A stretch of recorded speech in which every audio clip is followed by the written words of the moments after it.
What's going on, everybody? It's Blair Johnson coming at you from the Badass Records podcast studio, where we talk about your music and your story. If you want to be a guest on an episode, hit me up either through Gmail, which is badassrecordspodcast@gmail.com, or find the podcast rather on Twitter or Instagram.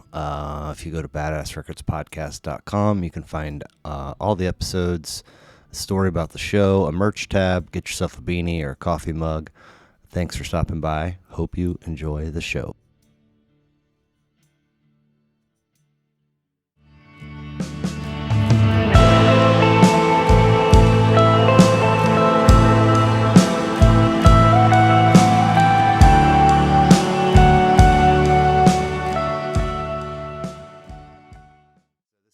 Episode 62 of Badass Records Podcast, and I'm hanging out with Sean Harris. Yo. What's going on? What's up, man? Dude, so I'm admiring, before we get into anything, well, it's your show, I'm sorry. No, please. Medeski, Martin, and Wood, dude. Okay. For real? That old man that is three-legged, three-time cancer survivor, and almost 15. Kudos to Medeski. the dog, man. His name's Medeski. Nice. So like I said, this room existed, but it was only beadboard, so I couldn't really hang any artwork at all. And I was like, that and that. Those will be, once I have a real wall, those will be the two pieces of art. Unfortunately, they don't ever make it onto camera. It's just, you just get to see them in real life. But I'll take some pictures, but that is so cool, dude, because there's a lot of people out there who don't know. Right. You know, and I've seen him in St. Louis twice. Okay, I saw him once at the Blue Note, but it was for me. The part of why I'm interested in doing this is to help shed some of my layers of musical snobbery. Yeah. And I thought Medeski, Martin, and Wood was from Notes from the Underground to Friday Afternoon in the Universe. It's a Jungle in Here. Shack-Man and Bubblehouse. I thought those were phenomenal.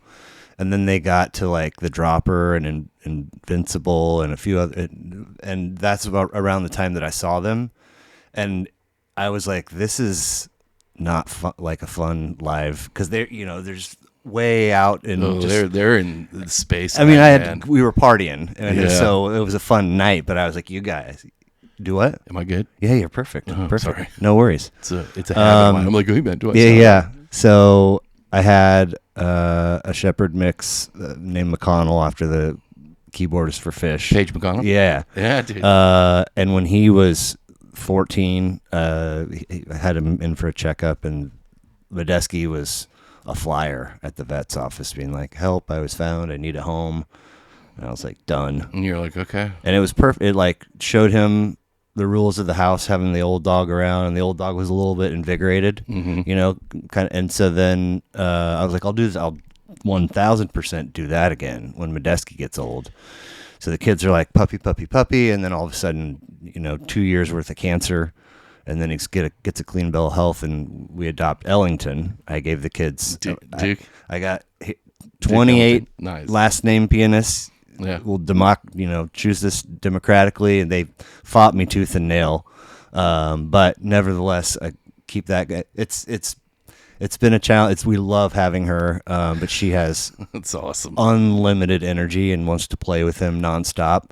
And so he can't do it. I mean, she'll hip check him and make him do backward somersaults, and it's like, he's going, dude. 5 years ago, I would have kicked your ass. Exactly. Yeah. I can't do it. I might. Yeah. Anyway, I'm glad you like it. That's fantastic. Very few people have commented on the. Well, I'm looking around, man. You got Bobby Orr. Yeah, absolutely. Dude, that's. Are you a Boston Bruins fan? No, I'm a Blues fan. Oh, so am I, dude. So that was it was the cup clinching goal for the third straight final that the Blues were in, and that they were. Was that's 67? Well, 67 was expansion. So you get 60, the new teams in. So they go to the final. 67, 68, 69, I believe, get swept in all three series. I believe twice by Montreal and once by the Bruins. That's when the Plager brothers were there. I mean, yeah. So it's obviously an iconic moment in hockey at the expense of my team. Yeah, So I'm yeah, like, but we got him a couple years ago. we did. So, we did. although this year, Pasternak and company, man, with Boston, they are loaded. They just broke the record. Yeah. For wins. That's 63, maybe? They're going, if they win, what do they play tomorrow? The record for points ever in the National Hockey League. And I'm going, that's insane. Wow. How are you doing this? Yeah. I mean, they're on a mission. And it's like, I want to give them all the props they deserve, but I cannot stand Brad Marchand, and he comes with giving props because he's a good hockey player. Yeah, I'm not a fan of Boston. I don't ride the tail, man. It's Blues or go home. Yeah, my side piece is the Islanders. The Isles, huh? So if the Blues are out or eliminated or whatever, and the Isles will tune in and root for them. See, do I have anybody? I'm thinking maybe the Devils. Okay. Just because. KC ties. Yeah, but other than that, man, no Nashville. No. I can't do it. PK Subban, I was not a fan. No. I just not a big fan of that. Yeah. And I go, Pecorino? No, I don't think so, man. I mean, the only reason I bring up Nashville is because my family is originally from Chattanooga, Tennessee. Okay. So it was like Nashville, man, Nashville, and I go, nope. Yeah. I lived in Colorado for a while. I was living there when the Nordiques moved there and won the cup. With old Bork. Yeah. No, that was that was later, but he came from the Bruins and they maybe beat the Devils to get Bork's cup. Yeah. But last year the way everything went down, I mean, we came out and really had our fingers around their throats, and then the stuff with Kadri and Bennington, they were never the same. Oh no, and the Avs just never looked back. Well, and they were, and the way I looked at that series last year was, if the Blues can beat Colorado, they got a chance to go back to the Cup.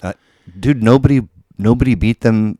Nope. In the following two series. No. And I say, as soon as Colorado did what they did, and they beat the Blues, I was like, that's it. They're going to run it.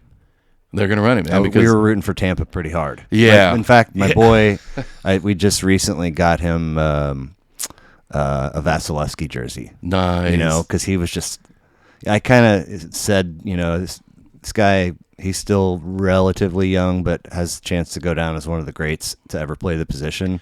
And so he just fixated on him, and he always makes amazing saves. And so we were like, he's like, I really want an NHL jersey. Got his Mahomes, got his Roy, whatever.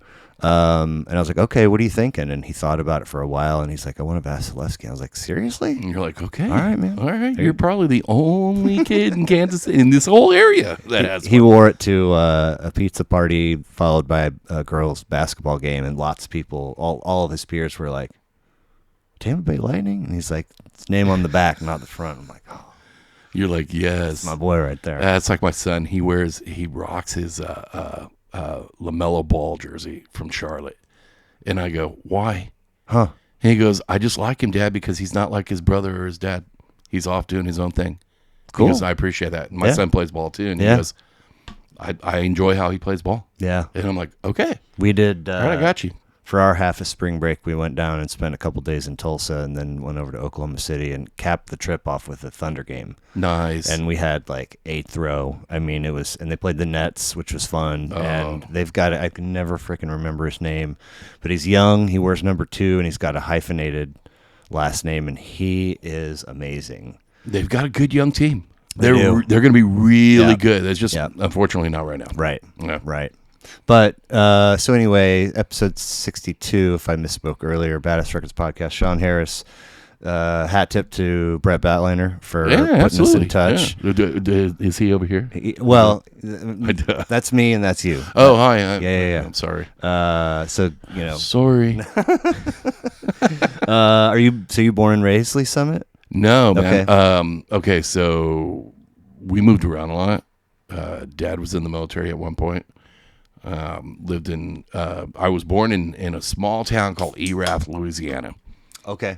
So down there, south of, everybody goes south of New Orleans. I was like, yeah, it's southwest. So was born there, lived there for a little bit, moved to El Paso because that's where my mom's originally from. Okay. El Paso, Texas. So lived in that area.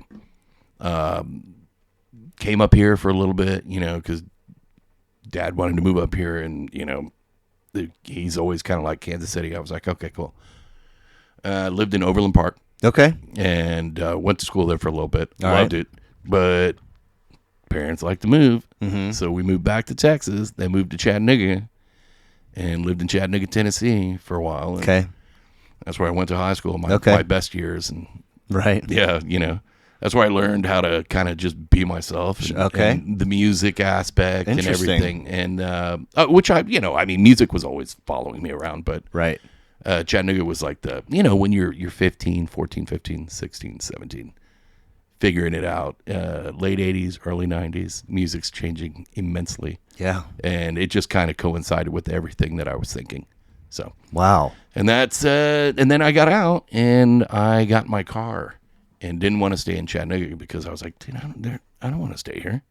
So I got my car and I took off and I stopped here. I stopped in Lee Summit on accident.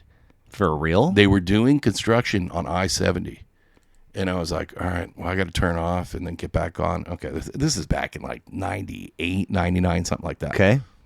So I get off and I hit here and it's early in the morning. I was heading to Denver.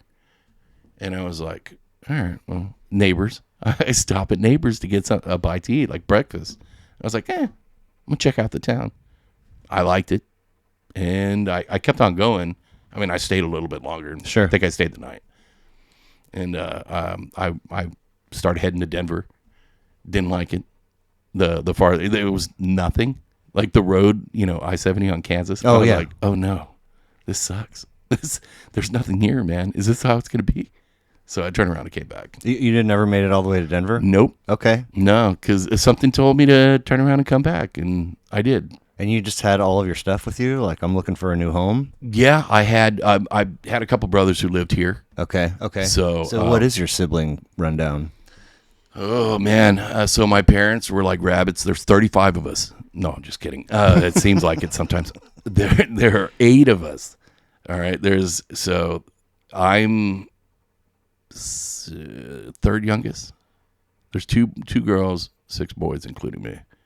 So wow. There's a lot of us, and that also has to do with the inspiration of music for me, because you've got literally 2 different generations of brothers and sisters. Yeah. And it's crazy, man, to listen to what my dad and my mom were listening to my brothers, down to my brothers and cousins, to me. Yeah. And I'm like, okay. That is a lot of time being pregnant for old mom there. Yeah. Man. She was all of 4'10". Oh, wow. And is she no longer? No, she's no longer with us. Okay. But Condolences. thanks. But yeah, she was a special lady. Wow. To put up with all of us. Yeah. So how did mom and dad meet? Oh, wow. I think they were, it was, my dad was in the Air Force in El Paso, and they met. It was kind of like a blind date of some sort. Like they were all going out, and my dad was with a group of people, and they were at this, like some sort of dance of some sort. Okay. Or, just hanging out. Yeah. And, just one thing led to another, and they started talking, and then here you are. Yeah, and then it happened. Yeah. It happened. Then they had some kids. Yeah. And, So what were they listening to? If you got to do whatever you No. gotta do. I'm trying not to let it vibrate too much. I'm like, I got it on vibrate, and it goes. Zzz. Yeah. Hey, we're gonna go for a walk. Okay, go. You don't have to ask. I don't care. All right, I got you. It's like the leash. The phone. You're like, okay, I know where you are. Yeah, Dad was always listening to rock and roll. Okay. Chuck Berry. Okay. Anywhere from, he wasn't a big fan of Elvis, but he loved the Big Bopper. Okay. Early Beatles into, Beatles before they broke up. Loved Mott the Hoople, the Doors. Wow. Janis Joplin, Jefferson Airplane, Elton John, early Elton John. Went to San Francisco for a couple of years and with my uncles. Okay. And the shows that they went and saw were insane, and they're only paying like maybe $1 to go see a young Ziggy Stardust. Whoa. Yeah. Fun. Yeah. And this was before he was Ziggy. Right. And he was like, yeah, I remember seeing the show. And it was like Linda Ronstadt with her backing band, the Eagles. Right. Yeah. And I'm going, wait, what? Yeah. Dude. So, and then mom was Motown. And mom loved the Beatles. Mom loved, again, Big Bopper. Yeah. Richie Valens. Okay. And then Motown. A lot of Motown. Nice. And so, So they had a stereo system. Oh, yeah. And some vinyl or some 8-tracks. Oh, yeah, dude. I still got a lot of vinyl. It just that's like a huge thing of mine. I'm glad it's back now. People are listening to it. Right. Listen to the crackle. Right. There's something in between. Embrace the crackle. Exactly. And then give me, if you would, it's a third youngest. So, okay. So you got 5 in front of you? Yeah, Or 5. Okay. So, oldest sister, and then it goes to oldest brother, then another older brother, and then another brother, sister, me, and my 2 younger brothers. And then, so what kind of things do you remember about them listening to? Led Zeppelin. Okay. Heart. Yeah. What else? Anywhere from David Bowie to the Ramones. Okay. To Duran Duran, like early Duran Duran, Pat Benatar. Sure. The whole mix. The Eagles. Yeah.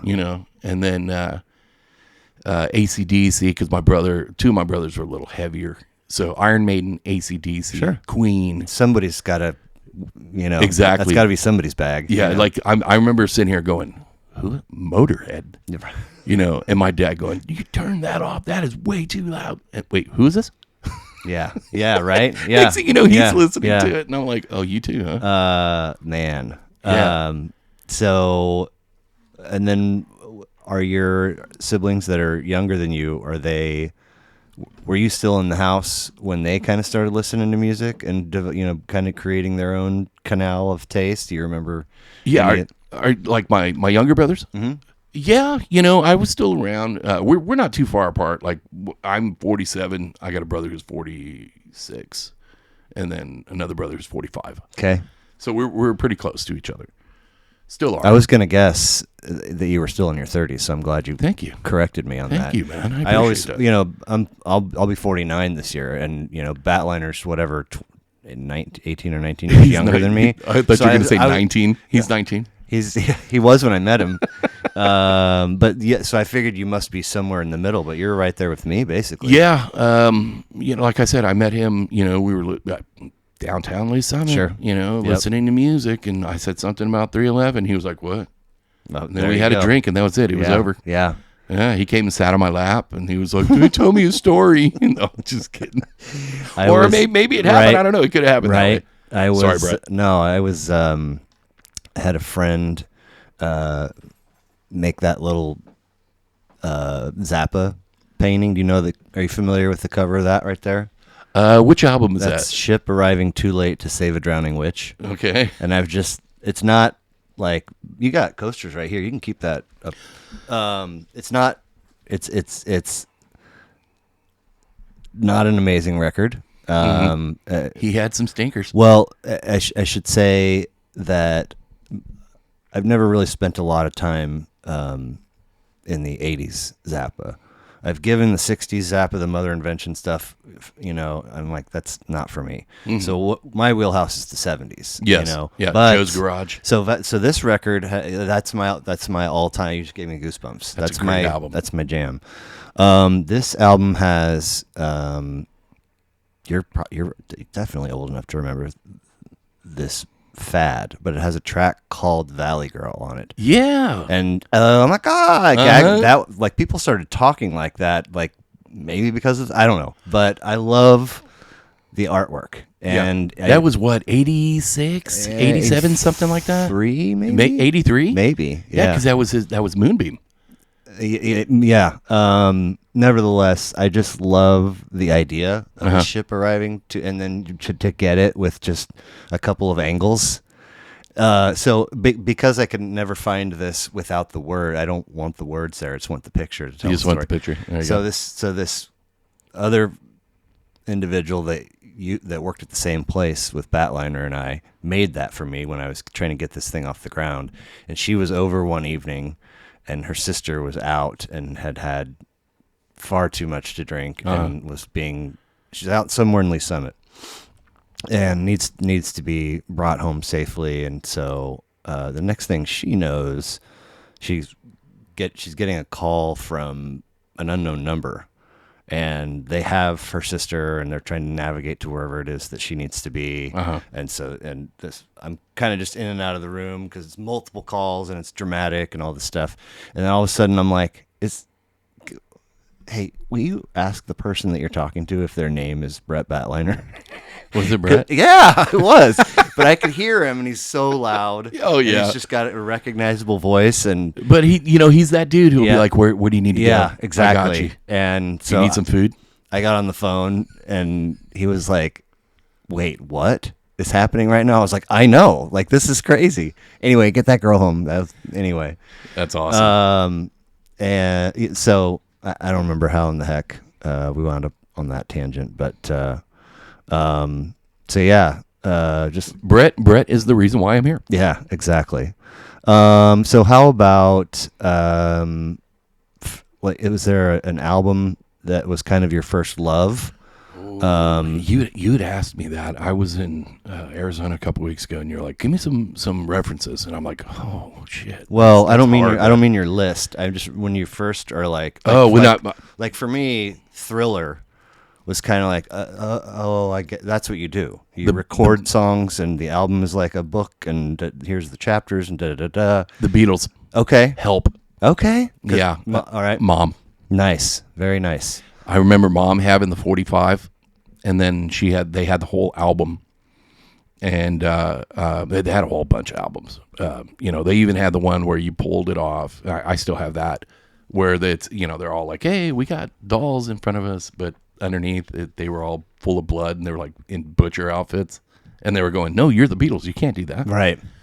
Yeah. So I remember listening to that, going, "This is music." Yeah. To me. Yeah. That and what is his name? My dad was listening to him a lot.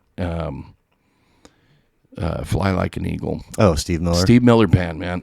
When you heard Steve Miller Band, you heard that intro. Mm-hmm. And then you the hear wind. The beep, beep, yeah, beep, and I'm like, uh-oh. Yeah, that was it, all man. of a sudden you get the do starting to fade in. And it was so smooth, Yeah. man. And my dad would every time he would put that album on, and you would see him turn that knob, and if it could go to 11, it would. Yeah, man. Nice. And I was like, that is cool. That's cool stuff. What about is there a first purchase that started your collection? Whether you still have it or not. Sometimes Public Enemy. Hey, okay. Public Enemy, man. Takes a nation a million to hold us back. Yeah. Nice. I bought that, and I bought NWA's Straight Outta Compton. And my dad tore it up because I'm listening to it in the house, and he walks by and he goes, "What the hell is that?" And I think I was listening to F the Police. I don't know how you're sure. Yeah, say whatever you want. Doesn't matter. Fuck the Police. Yeah, and I turn it up because I'm like, holy smokes, this is crazy. And he tears it. It's cassette. Boop, it's done. And there's a Peaches down the road. I'm living off of 75th Street in Overland Park. Yeah, I'm with my boy. That's where I bought most of my records. Yeah, it was Peaches. Then it was Warehouse Row. It was Sound Warehouse. Oh, and that's then it right. It was Sound Warehouse for a long time, and then it was like Warehouse Music or something like that. Something like that. And then Exile, mm-hmm. the secondhand store, was off to the side. Dude, those were great spots. Yeah, they were awesome. I remember sitting there, and I looked at my dad, and I said, all right. I looked at my buddy who was with me, and he goes, should I leave? I said, no, we're going back to the store. Went back to the store and showed the cassette to the dude who sold me the cassettes. And he goes, what happened here? I said, my dad. I want another one. And he goes, you know what, dude? Just go grab it.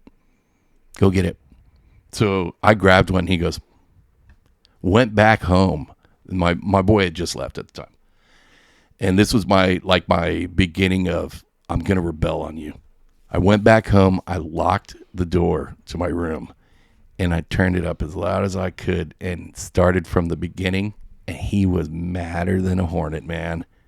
I paid for it for a while, but I got to listen to my Sure. record. He didn't do just come in and do the same thing. No, he couldn't get in. Well, but I mean, ever. He Oh, just let no, it go? no, because my mom was like, you know what?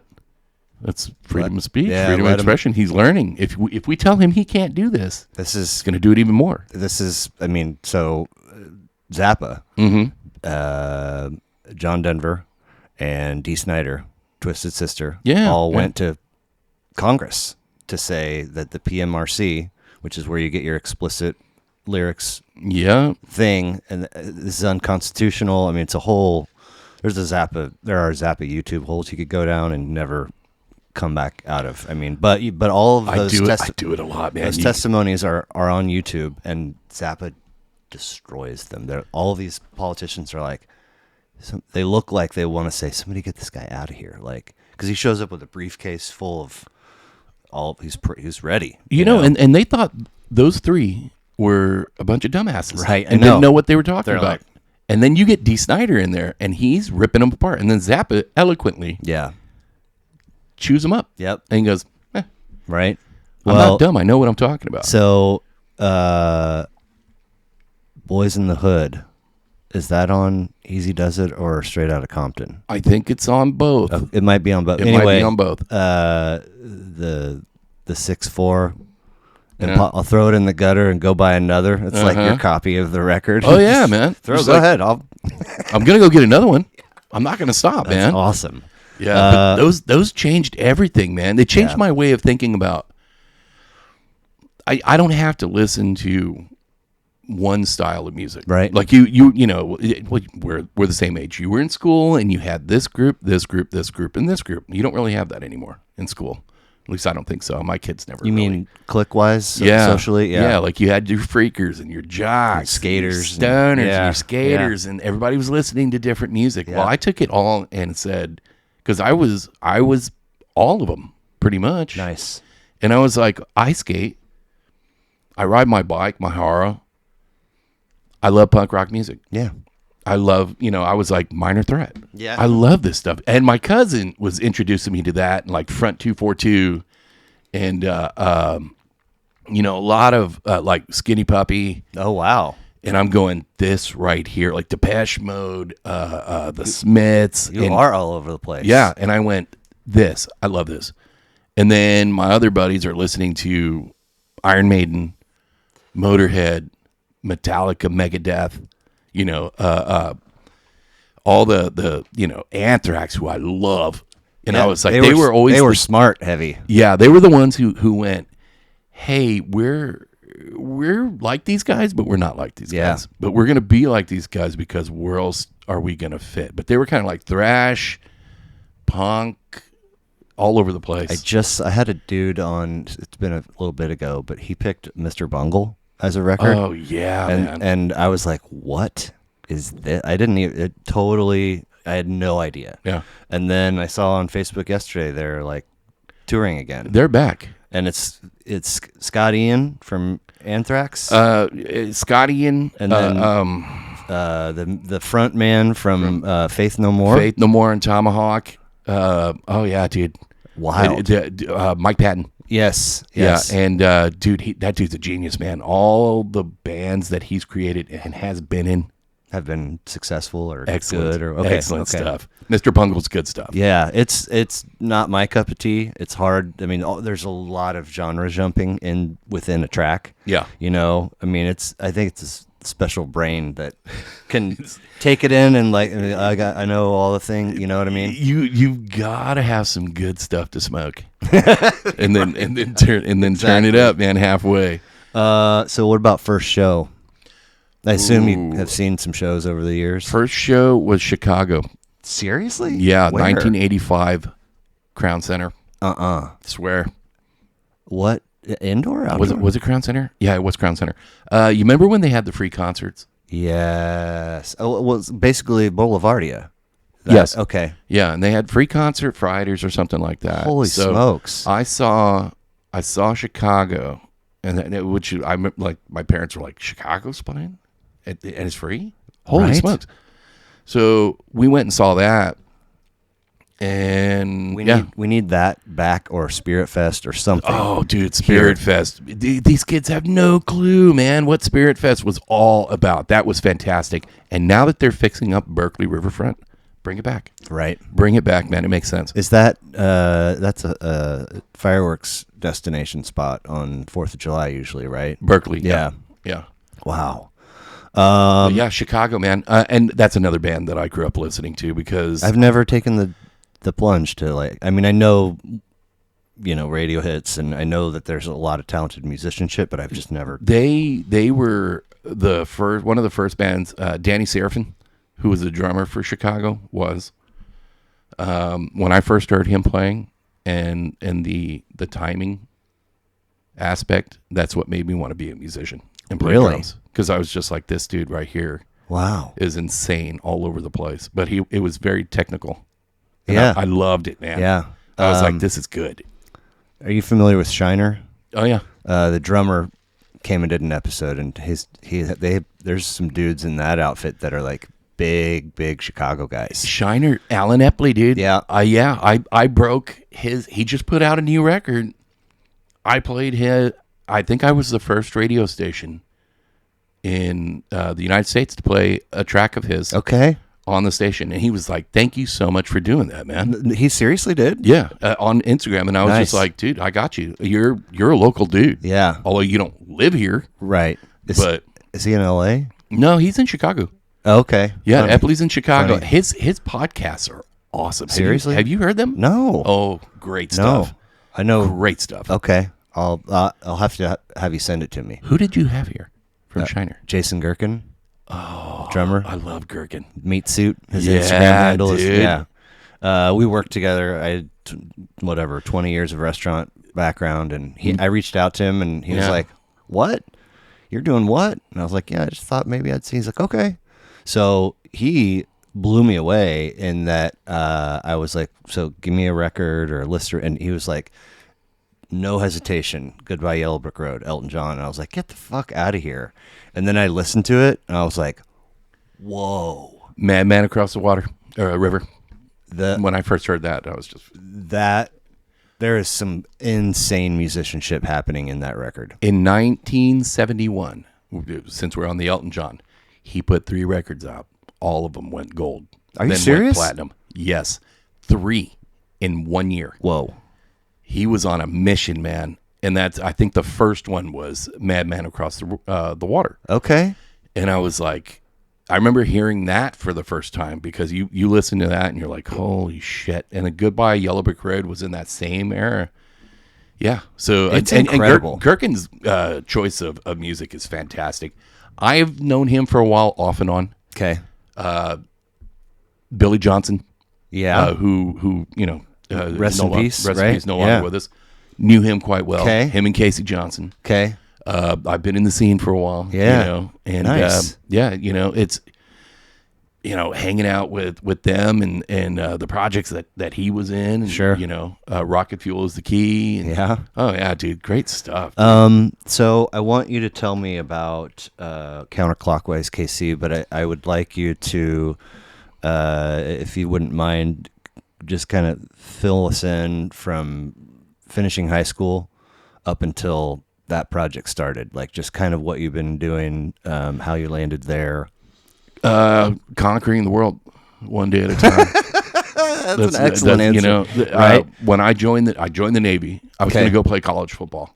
You were? Yeah. People were looking at you? Yeah, I had some colleges, some big, some small. Okay. I wanted to go to a small school called Wooster in Ohio. What'd you play? I was a kicker, punter, okay. And I played defense, safety. Okay. So, but did you ever light anybody up on a return McAfee style? I did, and then I got lit up myself. Ooh, ow. Yeah, thinking that I was, cool, and I didn't hear a whistle, and I thought I did, and this dude comes around the corner and waylays me, and I'm like, I'm still running. Comes around the corner and what? He hits me sideways, and I'm still running, and my feet are moving, but I'm sideways. Scooby-Doo in the game. Yeah. Oh, yeah. Dude, I think I said roll. Yeah. And that was it, man. Yeah. I was like, dude, this... and they would go, listen for a whistle. Keep your head on a swivel, dude. Yeah, and I'm like a junior in high school going, okay, that'll never happen again. That sucked really bad. I think I broke a rib. He hit me that hard. I was like, okay, dude, game on. I play out in Independence. I play ice hockey out in Independence on Wednesdays. Nice. I'm often one of the lighter frames out there, weight wise, which doesn't mean I'm soft or afraid or anything. But if somebody considerably larger wants to direct traffic, they're not gonna. So I've been, a number of times. I love to play left wing, but I always play D. I'm the captain, so wherever I need to be is I'll just, we're always short D. Yeah. So I spend a lot of time trying to move bodies in front of the crease, and there's been a couple times where it's gotten scrappy and I've gotten cross-checked.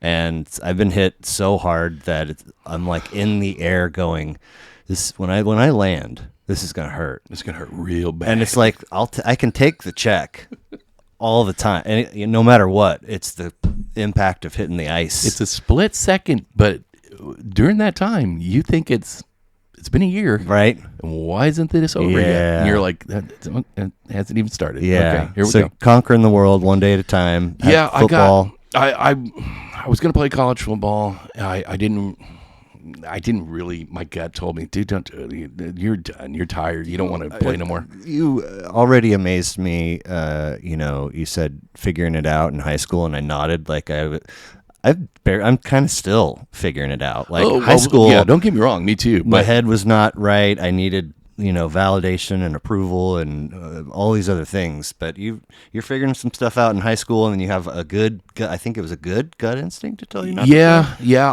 I wanted to do something else. I didn't want to stay. I knew that I wasn't going to pay attention in school. And I thought about going to University of Chattanooga, which was down the street. Right. That was a bad idea because I wouldn't have done shit. And I was starting to play music, and I was like, okay, I could go, be in a band, do this, do that. I was like, well, that's a bad idea because I'm going to end up doing nothing. Are you playing an instrument in high school? I'm starting at the time, drums. Yeah, okay. And right. I'm going, man, I need to go do something. I need to force myself to where I can't get out of it. So I joined the Navy. Right. And the dude who signed me up, I remember sitting there with him, like the night before I was heading out to boot camp. And he goes, what's on your mind? And I said, he was a straight shooter. And I said, man, am I making the right move? And he goes, listen, dude, you belong in the Navy. You're this old school cat. You got old, like family members who are ex-military. You've got it upstairs. There's a lot of dudes who come with deer in the headlights. You're going to be fine. He goes, take it one day at a time. Conquer it one day at a time, man. Conquer the world one day at a time. Okay. He goes, you'll be all right. So I said, okay. And I went into boot camp thinking the same way. I'm like, okay, these dudes are going to come out. They're going to beat our ass. I'm ready. We show up to boot camp, man, and they're looking at us like, what are you doing here?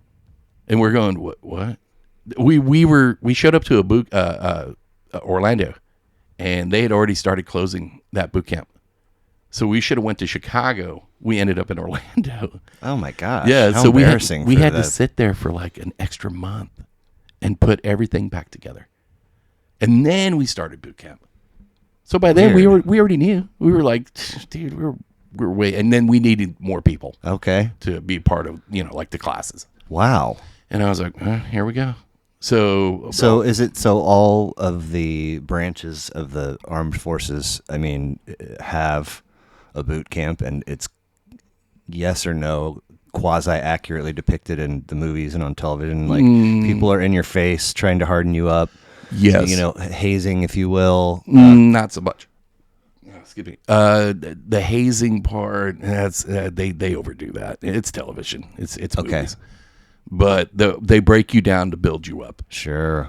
And you're sitting there, and they put the flag in front of you, and they tell a story, and they play Lee Greenwood in the background, God Bless America, and you're like, got it. You're like, okay. And Travis Tritt next. Yeah, Thanks, I remember looking at my bud, and we were both going to rescue swimmer school afterwards, and we look at each other, and we're like whatever, dude. Just go with it, because he's sitting there going, "This is a crock of shit, man. I just want to get out of here. Like I'm ready to go." Because we were doing extra training, and then we went to rescue swimmer school, and air crew school and RA school. So I did a lot of schooling before I landed in where my station. How many are we talking years for all that stuff? Year and a half. Oh, okay. Year and a half. Sounds like you got a lot done in that time. Yeah, I was still, I'm still learning, listening to music, which was the driving force. Without music during this time, I'm screwed. No way. And Say this more. is 94. So, Kurt just passed away. We got Foo Fighters, and everybody's like, "Who's this Foo Fighters?" And I'd already known by looking up and reading in the magazines. It was all Dave Grohl. Right. I was like, that's Dave Grohl's project, man. Right. And I'd known Dave Grohl before, when he was in Scream, before he was in Nirvana. Okay. So when he got hired on to be the drummer for Nirvana, I was like, oh, that's the dude who was in Scream. Wow, you were dialed in. Yeah, dude, I was, living on somewhat the East Coast. Uh-huh. I'm listening to a lot of Fugazi. Okay. A lot of East Coast punk. And the friends that I was with, Sure. we're listening to that. Soundgarden and Yeah. Alice in Chains, the staples. Yeah. I was never a hair band dude. Me either. Never. I mean, more power to you if you are, but it's Hey. not for me. Totally cool. With one caveat, I do love me some Cinderella. Long Cold Winter, I think, is the one album that's got 3 bangers on it. There's one record from Warrant Okay. that I like. Which one? It came out in 95. Cherry Pie? No, it was after. After, okay. Yeah. And this is when they were like, dude, Cherry Pie, they wrote for us. We didn't want to do that song.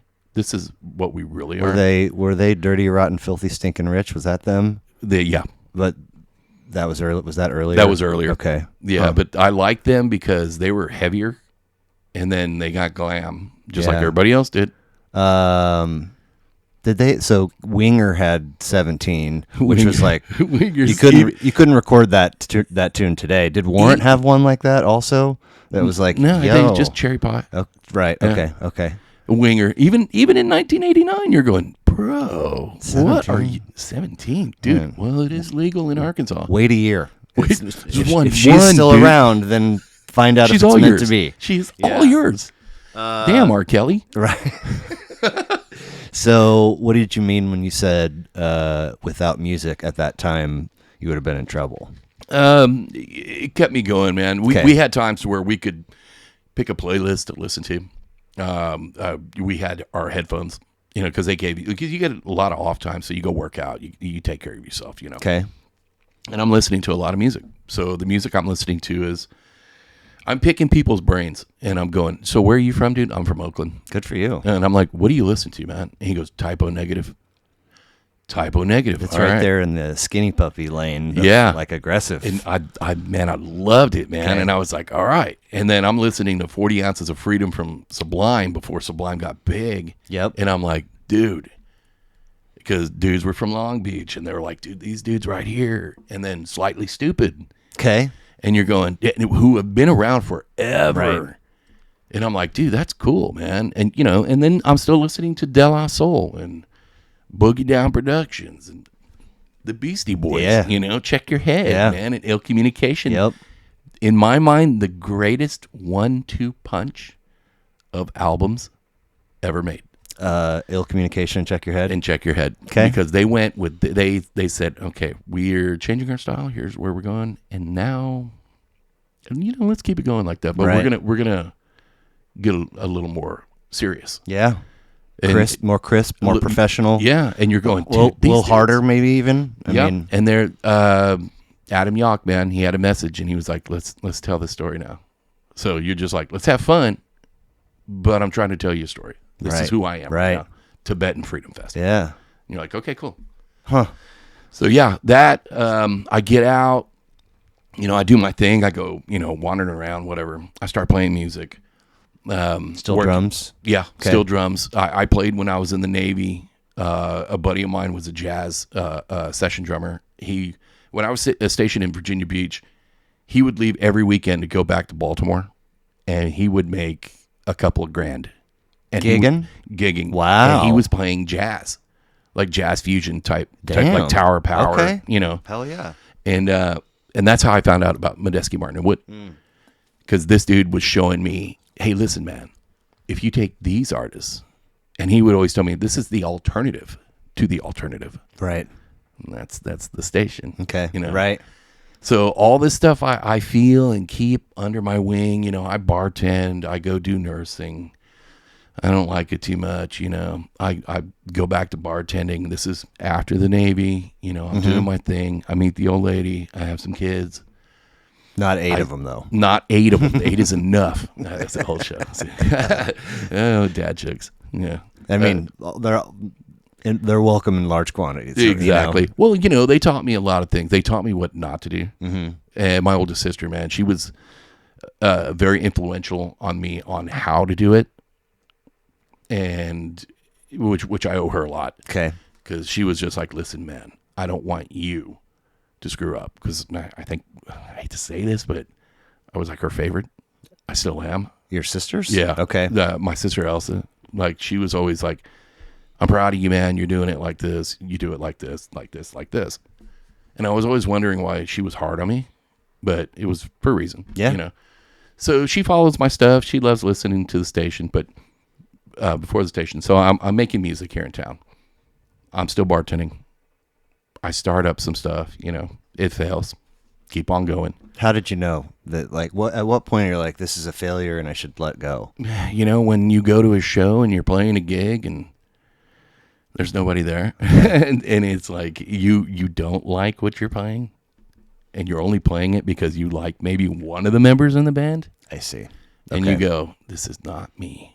Okay. I'm not this style. Again, it's good instincts. It sounds like. And you know, you play, and then but you don't burn a bridge. Right. You say, hey man, you know, after this next gig, I'm done. All right, man, that sucks, dude, but I get it. It's cool. Played in a few bands around town. With the support of your wife. Oh yeah, man. Nice. You know, the kids, you know, family, friends, you know, enjoying myself, still working, still doing what I want to do.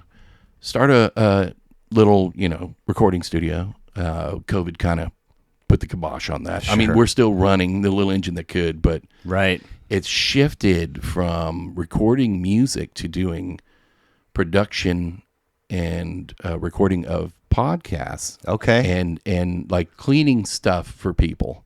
Like people, you know, like everybody wants to do a podcast, right? Right. Yeah. And you sit there and you go, oh, well, what are you talking about? Oh, mine's all about religion. Oh, well, you're screwed already. All right. Or a comedy or whatever. Right. You know, I'm just saying. And you go, okay, man, you know, well, what do you want me to do? Well, listen to my podcast. Tell me what I'm doing wrong. I'm like, oh my God, dude, you hear a lot of, and I know we were doing that earlier. And you're going, no, stop. What are you doing, dude? So you help them clean it up. Well, how much is it going to cost? Not too much. And then they tell somebody. And then people see what I'm doing. Like, I still do music, you know. So this is like, this is a gig that you're doing at one point, is cleaning up people's podcasts. Yes. And this is during COVID. Okay. This is during COVID because it got to the point where you can't have anybody in the studio. Yeah. And people were doing Zoom recordings. I know. And I was like, I haven't even taught myself how, because I don't want to. I want to be in person. Yeah, I don't want to do Zoom. Yeah. Because I think it cheats and it takes away from the sound of everything. Can you imagine recording a band, a record with Zoom? No. They were doing it. Oh. And okay. I refused to be a part of everybody's any of at that. home, like the drummers at home. Yeah, the recording pieces, and they're looking at each other, and you have headphones on, and you're recording, this person's doing this, and you're recording it all, and you're breaking it down. And I'm like, no. Wow. No way, man. I mean, records have been made that way, where bands have had beef, and so that everybody's like in their own room. Yeah, but in separate rooms to...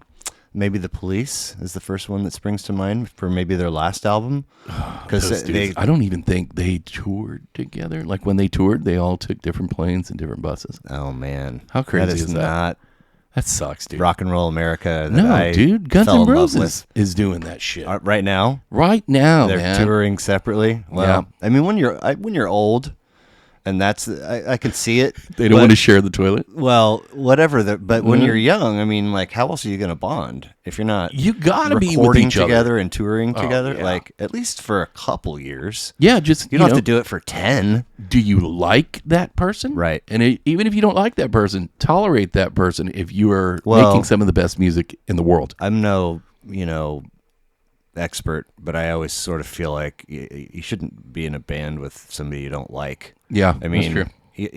you can do it and find chemistry and make a good product, but also it's not going to be sustainable over if you want to do it for It at won't some work. point. No, and the couple of bands that I've been in, they've lasted maybe 3 to 4 years before it imploded. Yeah. Not exploded, imploded. Yeah. Because so-and-so didn't like this dude. Or they didn't like how this was written. And somebody got a big head and wanted to record, let's be a little more grandiose. Nah. And you're like, dude, stop. That's not Yeah. me. I want to play a 2-minute song. I'm going to bang the shit out of my drums. Yeah. And I want to sound like, whatever I want to sound like the band Off. They go and record their stuff, and it's a 2-minute song, and you're like, oh, dude, I'm sweating with you, man. This is nuts. And the record's only like 20 minutes, and it's 10 tracks. Wow. And you're going, holy crap, dude, my chest. Am I good? I'm good. Like, it's like you're listening to cocaine on a record. It's the weirdest thing, man, but they're just so in your face, and you're like, whoa. There's a lot of things that I love about Fish, but they eventually got to a point kind of recently, I don't know, 2017, 2018, somewhere in there where they just kind of developed there are no no's policy. So if you say, I want to try something grandiose and this guy's, we're going to try it all. We're going to do it. And we'll see how it feels. We'll try it on, which I think is a cool. That's probably why they're still going. Maybe. Maybe. And they've all had their separate projects. I love Mike Gordon. He just put out a new record. Did he really? Yeah. Dude, his records are good. They're unique. Yeah. For sure. And then you got Paige McConnell with Vita Blue. Yep. And then you Trey Anastasio doing what he's doing. And you just kind of look at the band and you go. And then, Trey and Paige just put out their second. They put out one called December. And it's short and mostly stuff that they've already recorded as a 4-piece, but they just put out January, which is their second one, and it's maybe all original material. But it's like, man, I fucking love that you all still support the side projects and are still geeked out about getting the band back together, getting out on the road. Yeah, and when they put an album out, man, it doesn't suck. No, you sit there and you go, okay. That's their COVID album, Sigma Oasis. I knew several tracks from it just from shows and whatnot before it, but they were just like, hey, new record. I was like, excuse me? And you look at these dudes and you go, do these dudes look like rock stars? No, the opposite. Yeah, dude, they look like they should be in a creamery, working in a creamery in Vermont. Right? Well, yeah, absolutely. But they're great dudes, Yeah. man. You hear interviews with them, and people are like, this is who they are. Yeah, exactly. They're cool guys, Yeah. man. So you're polishing podcasts during COVID. I'm doing stuff like that. I'm doing a podcast. I started doing one because I was going live on Facebook, and the numbers were going from, I had a couple hundred people watching to a couple thousand people. Seriously? To about 20,000 people. It was crazy, and I never noticed it until my wife did. She goes, is that correct? That's how many people are tuning? And people were messaging me wanting to know when I was going live. Get out of here. It was crazy, dude. Over what kind of time frame are we talking? 20 to 200 to whatever? No, what do you mean? Like from when you first start and he's 20 views or whatever, and then all of a sudden it took a week. What? Yeah, it took a week. Brett Batliner was with me. A bunch of dudes. There was like 4 or 5 of us that we were like, listen, we're not supposed to be together, but we're all cool, right? Yeah. All right. Don't tell nobody. We'd all come to my garage. I had equipment. Not supposed to be together. Well, you know how COVID, they were like, hey, we don't want gotcha. you guys, Yeah, nobody wandering and this and this. And we stay in your bubble. Exactly. We didn't live too far from each other. Okay. So we'd all sneak. It to be around 10 o'clock till about 3 o'clock in the morning. And we're in the garage. And I've got a bar in there. And we've got beer. And we've got bottles. And, well, we're live. And we're talking to people. And people are loving it. And they're waiting on us tooth and nail for the next show. Are you serious? Yeah, dude. And it was growing. So if you're plugging in at 10 p.m., that's when everybody else is plugging in too. Yeah, and then I guess maybe if you miss it, you could see it later. Or no. Okay. No, it was live once. I mean, you could watch it if you wanted to, and which would throw me for a loop because the number would still go because I've got people in Hawaii and California and West Coast watching this, and then you got real time like Chicago and New York and Virginia and Florida watching, and we're just being stupid and just talking to everybody because everybody needed somebody to talk to. Absolutely. Yeah, so we're talking and we're chiming in. So it was like a chat room. Okay. And then I started doing the podcast, and I was like, well, I'm gonna record some music shows for people because people are still putting out music, and maybe I can influence you to listen to this band or check this out. You haven't heard this in a while.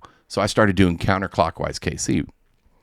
So podcast. How long did in the garage with the guys go? Like weeks, months? About a year. A year? Okay. Yeah, about a year until we finally everybody started going back out, right? Opening up. And we're like, okay, well. So then that was that, and now the new chapter is a podcast. It's podcast. Okay. And there's a local radio station, online radio station here in town, KCTK Radio. Okay. Those guys, fantastic dudes. Where are they out of? Here in Kansas City. Oh, okay. Yeah. Okay. Independence. Okay. They're stationed in Independence. All right. But I get an email or a message on Facebook, and it was like, hey, I'm Paul Lavoda. Me and my brother and a friend, we have a radio station called KCTK Radio, personality-driven radio. There's your plug. I got to look at the camera. I forget. Camera 1, camera 2, camera 2. I'm sorry, dude. I mean, I love my movies, man. Like, if I Swing. If I could pull up the montage of most of the Austin Power movie, nice melons, nice or what? Just what is that's a big old flying hog. Yeah, look at that hog. But so they message me and they go, yeah, we heard your podcast. You want to put it on our station? And I'm like, yeah, man. At the time it was only an hour. Okay. They were like, can you get it up to 90 minutes? Yeah, that's no problem. Well, what days? And they were like, weekends from 7 to 8:30 p.m. And I went, dude, that's awesome. Okay, yeah, cool. So I put it together. I send it to them. And then I do another one. I was doing another one, which is still, you can hear it on the station. Chemtrails with Adam and Sean. Okay. And we talk vinyl. Nice. All we do is talk records. And if somebody wants us to talk about a certain record, we'll pull it up. Or we have to have it on hand. Sure. So we break it down. We play some songs. We talk about it. This is how it influenced us. This is how it influenced the person who wanted us to talk about it. So we're doing that. So I'm doing the Counter Clockwise KC show one weekend. The next weekend is Chemtrails with Adam and Sean. And both under the call KCTK Radio. Right. And I'm thinking about it, and I'm going, okay, this is picking up. And then 90.1 KKFI asked me to put the podcast on their station, so you can still find them on their website. And I've done a couple of, in studio, been on the radio on Thursdays, for 90.1. Really don't have the time, but I appreciate those guys immensely. I appreciate KCTK Radio immensely. Wait, so when KKFI asks, does that mean you're no longer going to put it on the first one? Oh, no, it's still there. Oh, yeah, it's everywhere. Okay. And to the point to where last year, I'm thinking, I'm in Florida. I'm talking to a friend of mine that, owns a bar down there. And I'm like, I think I'm going to start my own radio station. And he goes, okay.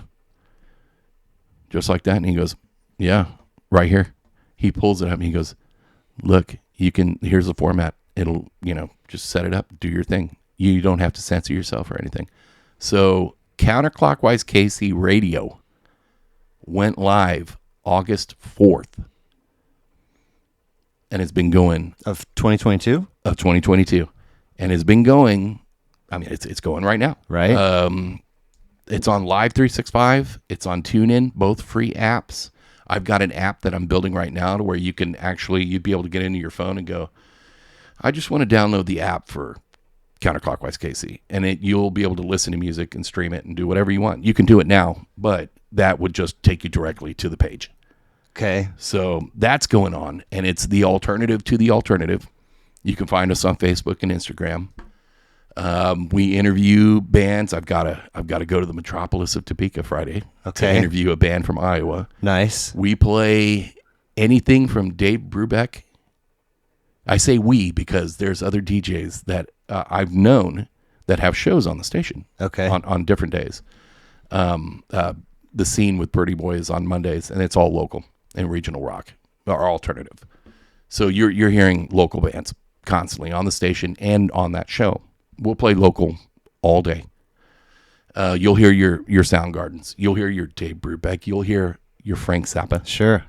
I got to add some Medeski, Martin and Wood. Right. So that's that right there. Yeah. So this thing has been alive and running for 6 months, and it has 24/7 programming. 24/7 programming. You can listen to it anytime, and anywhere. What is the shout out to Fort Lewis College in Durango, Colorado, is where I did my undergrad. But I had a radio show, college public radio, for 3 years, and the format, was we sort of warm up as the day goes on. So in the morning it's pretty chill.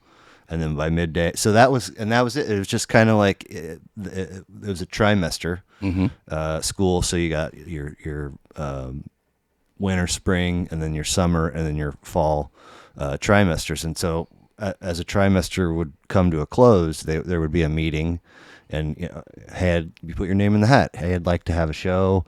Here's what it would look like. Here are my top 3 choices for slots, and then the for slots.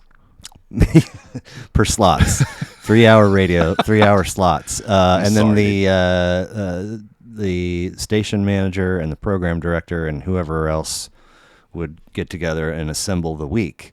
But you would have Altered States with Dubois, Duval, and he would play like weird, and then you had Roots Raga Radio with Pot Shake Dubwise. I mean, totally a station I would and have listened to. Right. It would be perfect. So man. that was the format. So does your thing have a format like that, or Nope. How are all the slots filled? That is amazing. It sounds like an impossible task. I am the program director. Okay. Curator of the music, Which position that comes with a salary and benefits and all paid of that. time off? Absolutely not. No way, man. Shit. I go, hey, boss, can I have a day off? And I look in the mirror and I go, no. Right. All right, I tried. But you are the program director. Yeah. Okay. I've got shows, Monday through Wednesday, actually Monday through Thursday. The new one it starts this Thursday, Beers with Nigel. He goes from brewery to brewery, and a shout out to the Goat Brewing Company, where I work part time. Okay, so I do work at a brewery, and that's another thing. I keep myself busy, man. Yeah. I like to do it. And yeah, they play it overhead at the station, which is great. You can listen to it anywhere, like any place can play it. It's on Sonos. I saw you were listening to Sonos. You sure. click it and be like, boom. Okay. But Beers with Nigel is kicking in. They're local. Now, does that mean? So, do they have a day of the week and a time slot? Yeah, they're on. Okay, so most of the shows are on twice a day. So you've got the scene with Pretty Boy is on at 7 and then 10 p.m. Okay, Central Standard Time. Sure. Yeah. And then Chemtrails we're Adam and pretty Sean. big in Belgium, so I'm glad Big you in Belgium. clarify. Yeah. You say that, man. I look and I go, oh, Thailand. Right. People I know, are listening. I know. Are they really listening? Right. Right. So Chemtrails Adam and Sean, again, 7 and 10. Wednesday is Mutants of the Monster. That's from 8 and then again at 11 p.m. Central Standard Time. That's all stoner, fuzz rock, Okay. metal. That's a lot heavier. So Okay. that's an hour and a half of. So these are all shows, PM slots. PM slots. Okay. Beers with Nigel, 7 and 10 on Thursdays. Okay. And the rest of the format is you wake up at 8 o'clock in the morning and you turn that station on. You're either going to hear the Smiths or you're going to hear Pat Benatar. There's no, I want it all over the place. So there's music playing Music.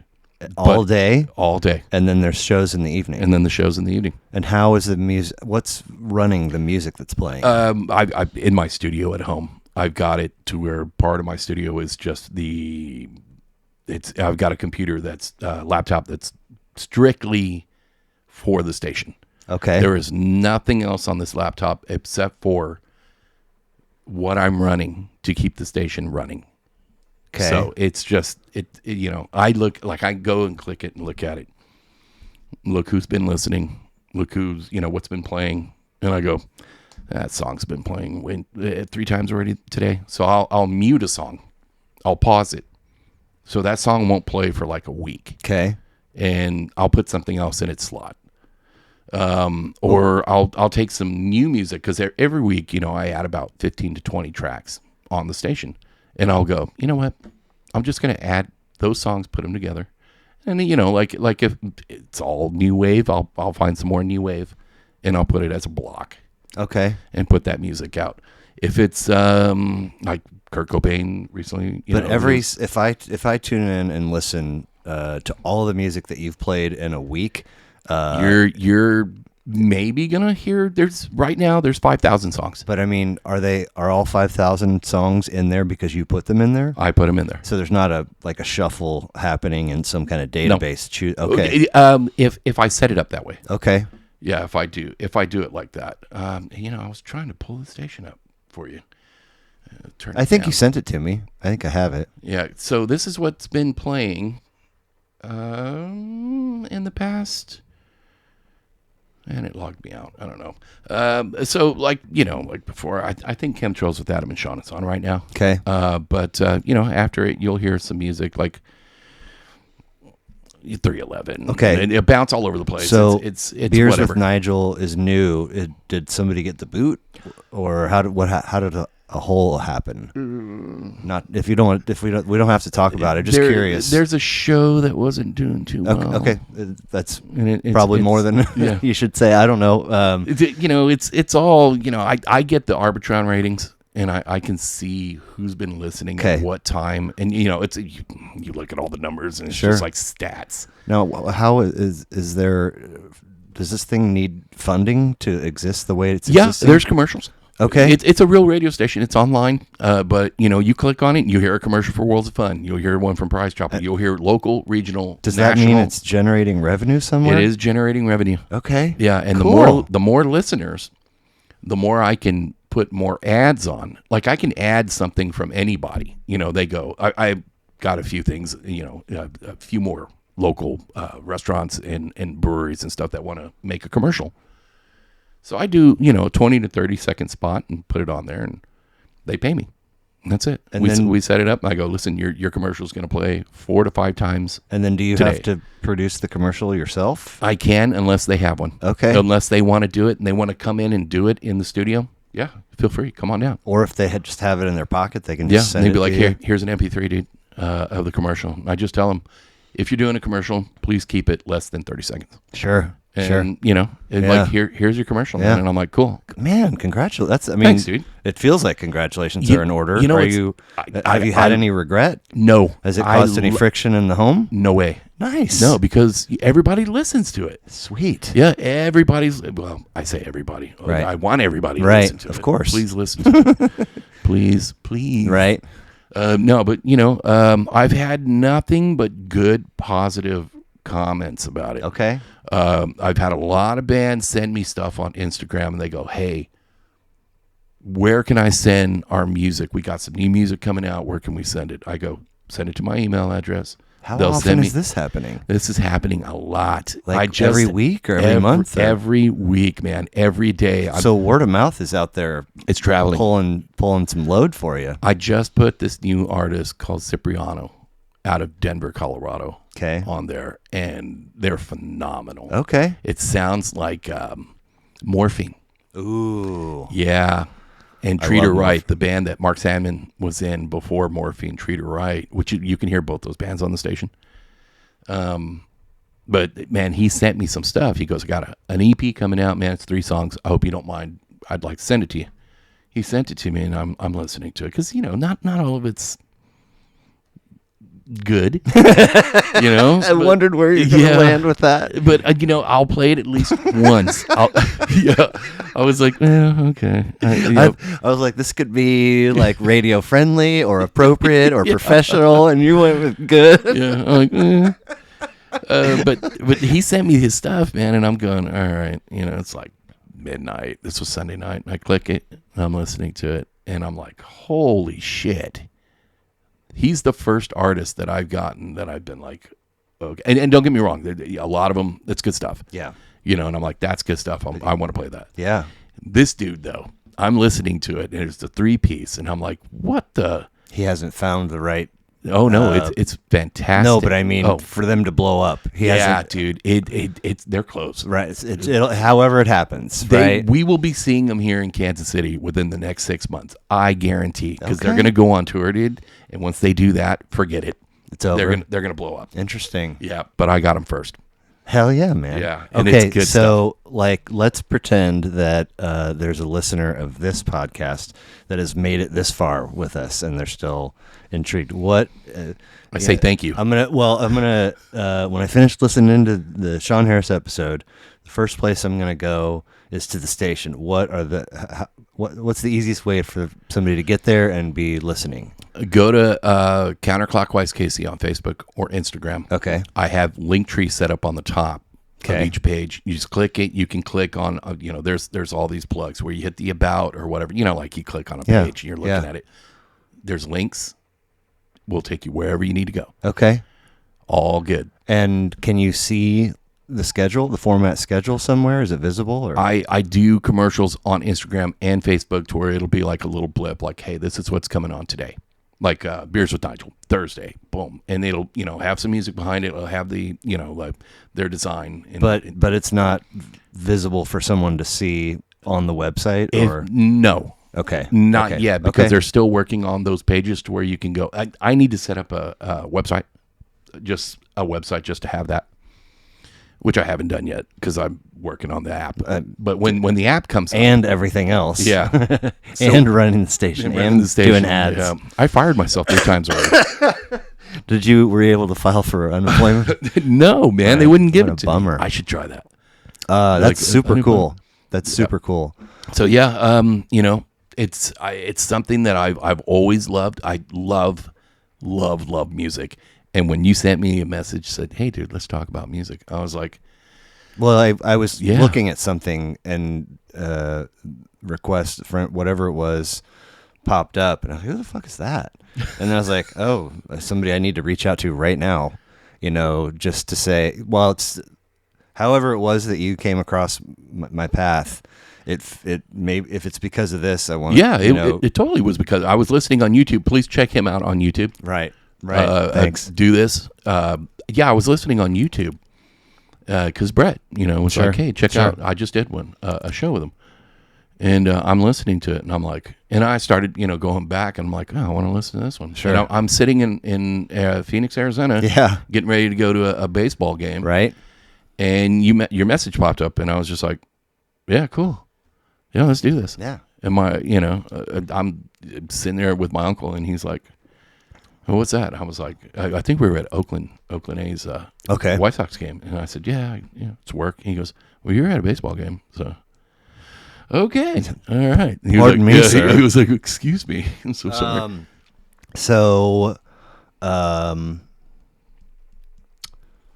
Man, I lost my train of thought. But nevertheless, I'm super glad that you reached out and that we were able to connect. And I want to dive into your list, but I use the restroom real quick. Okay. Come right back. Yeah. Do you need anything? No, I'm good, man. So, in addition to doing the radio show in college, I was on the newspaper staff and I was part of the editorial staff. And afterwards, I started a blog with a couple of buddies, and it was super fun. They're Broncos fans and I was a Chiefs fan, and it was Nice. that was kind of the we had like a bunch of different features, and it grew, and we had ticket brokers put links and pay us, and we sold shirts, and it was fun. And then so the three of us are writing, for it, and I'm kind of running it. And after a couple years, 2.5 years, one of them was so came up with a schedule, and I'm like, we have to have deadlines. We have to, and eventually one of them was like the joy, chore ratio ultimately tilted to where they didn't want to do it anymore. I mean, I was like mailing them checks, not just for a little while. It wasn't anything. But so do you ever find yourself, I know it's still fresh and new and growing, but you ever find like, fuck, I gotta look at the numbers, or I gotta fill in the blank? All the time. Okay. But I get off on that. Okay. I dig it. So you love it. Oh yeah. Like, yeah, man. It does. The chore part of it doesn't ever tilt in the wrong direction. No. Okay. None of it, from Raytona recordings to this, none of it's ever felt that way. Okay. It's just a turn here, you got to make an adjustment here. It's never over. I don't like to quit. I don't like to stop. Unless you're gigging to an empty room, and then you're like, yeah, then I'm done. And I'm playing music that I'm like, dude, this is borderline hairband, man. I don't want to play this. Oh, all right. Well, playing a cover? That's great. So your list, oftentimes, if it's multiple records, I tend to want to go through it in the order of, chronologically year release. Sometimes for whatever reason, it feels like I need to keep it in the order that it can't, that the person gave it to me in. Mm-hmm. With yours, sort of a mix in that I wanted to make one tiny tweak. But before I do, I've wanted to ask you, if you don't mind, are there stories behind your pieces of ink? Do you mind sharing if there are? And if not, that's fine too. All right, man. These arrows right here. All right, I'll tell you this. So I'm at a grocery store. I just had these done, and this older lady's behind me. She goes, "Honey, what does that mean?" And I go, "Uh-oh. What comes up must go down." And she leans into me. She goes, "Bullshit. What does it really mean?" I go, "You're fucked either way." She starts laughing so hard, and she goes, "Were you in the military?" And I go, "Yes, ma'am, I was in the Navy." She goes, "My husband was a bombardier on B-17s. He would have loved that." So that's, yeah. Okay. It's something I used to say when I was in the Navy. We'd get in, the middle or get going on something. I'd be like, "Man, we're fucked either way. You're fucked either way, dude. We got to do it. Let's go. Don't complain about it, man. Let's go." Pardon the ignorance here, but Navy is like Top Gun, like battleships with planes on it, or no? Yeah. The top. Yeah. There's a Top Gun. Yeah, but yeah, it's You're on a boat. I'm on a boat. I did a lot of shore duty, but I was also on boats on the East Coast. That's terrifying to me. Being out in the big, giant, scary ocean. You sit out there and you look around, and there's nothing to stop you from falling over, and that boat just keeps going. Because if you fall over the side of that boat, you're done. Yeah, right. That's like falling off the what is that bridge in San Francisco? Golden Gate Bridge, man. You're a goner, dude. And plus the fish. It's not good, man. So when you would get general quarters, man overboard, and you see a glow stick or something like that, or you get that call, you're not going to find that person. If a boat, helicopter goes down or something like that, 9 times out of 10, you're not going to find that person or people, that crew, because Did you lose anybody? no, but I knew people who were lost at sea. Fuck. In the Cape of South Africa. And Somebody it was feeding season for great whites. I mean, yeah. Yeah, not good. No. So Somebody that also went to Fort Lewis just today posted. I've never been like really close with them or anything, but they know some folks that I went to school with, and we were around at the same time. And they were in the English communications field, which I spent a bunch of time in. Posted like 76 pictures, fresh off a trip to Antarctica. nice. And so I guess there's a place is it Chile or Argentina where it's the end of the world. Uh-huh. Fin de mundo is actually what the place is, and then from there, boats. So it, absolutely terrifying. Yeah.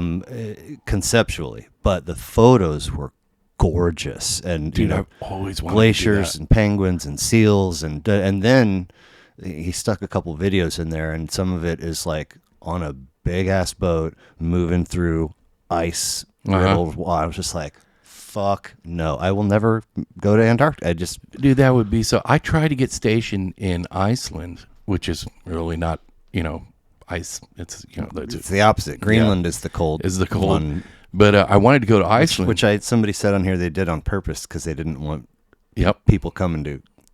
The Vikings, man. Yeah. They didn't want people to take their land, so Yeah. they said, no, it's Iceland. Yeah, No, you don't want this one. You frozen. want that one. Everything's frozen. Everything's frozen. And they're living lush. They're like, no, Nothing to see here. Please disperse. Yeah, they're like ignorant bastards. Right. But yeah, so yeah, that would be cool. But yeah, tattoos, kids. These are my kids. Okay.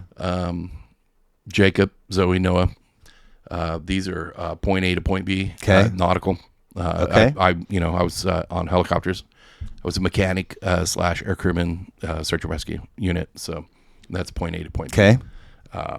That's not finished. That has to do with a few of my fallen brothers. Okay. From the Navy. Cool. And that's about it. I mean, I've got a couple up here. So as around 1993, 94 was like, freshman year of college, like people are getting, that is what everybody is doing, is getting tattoos. And I was like, I want to do it, but I got to figure out the right one.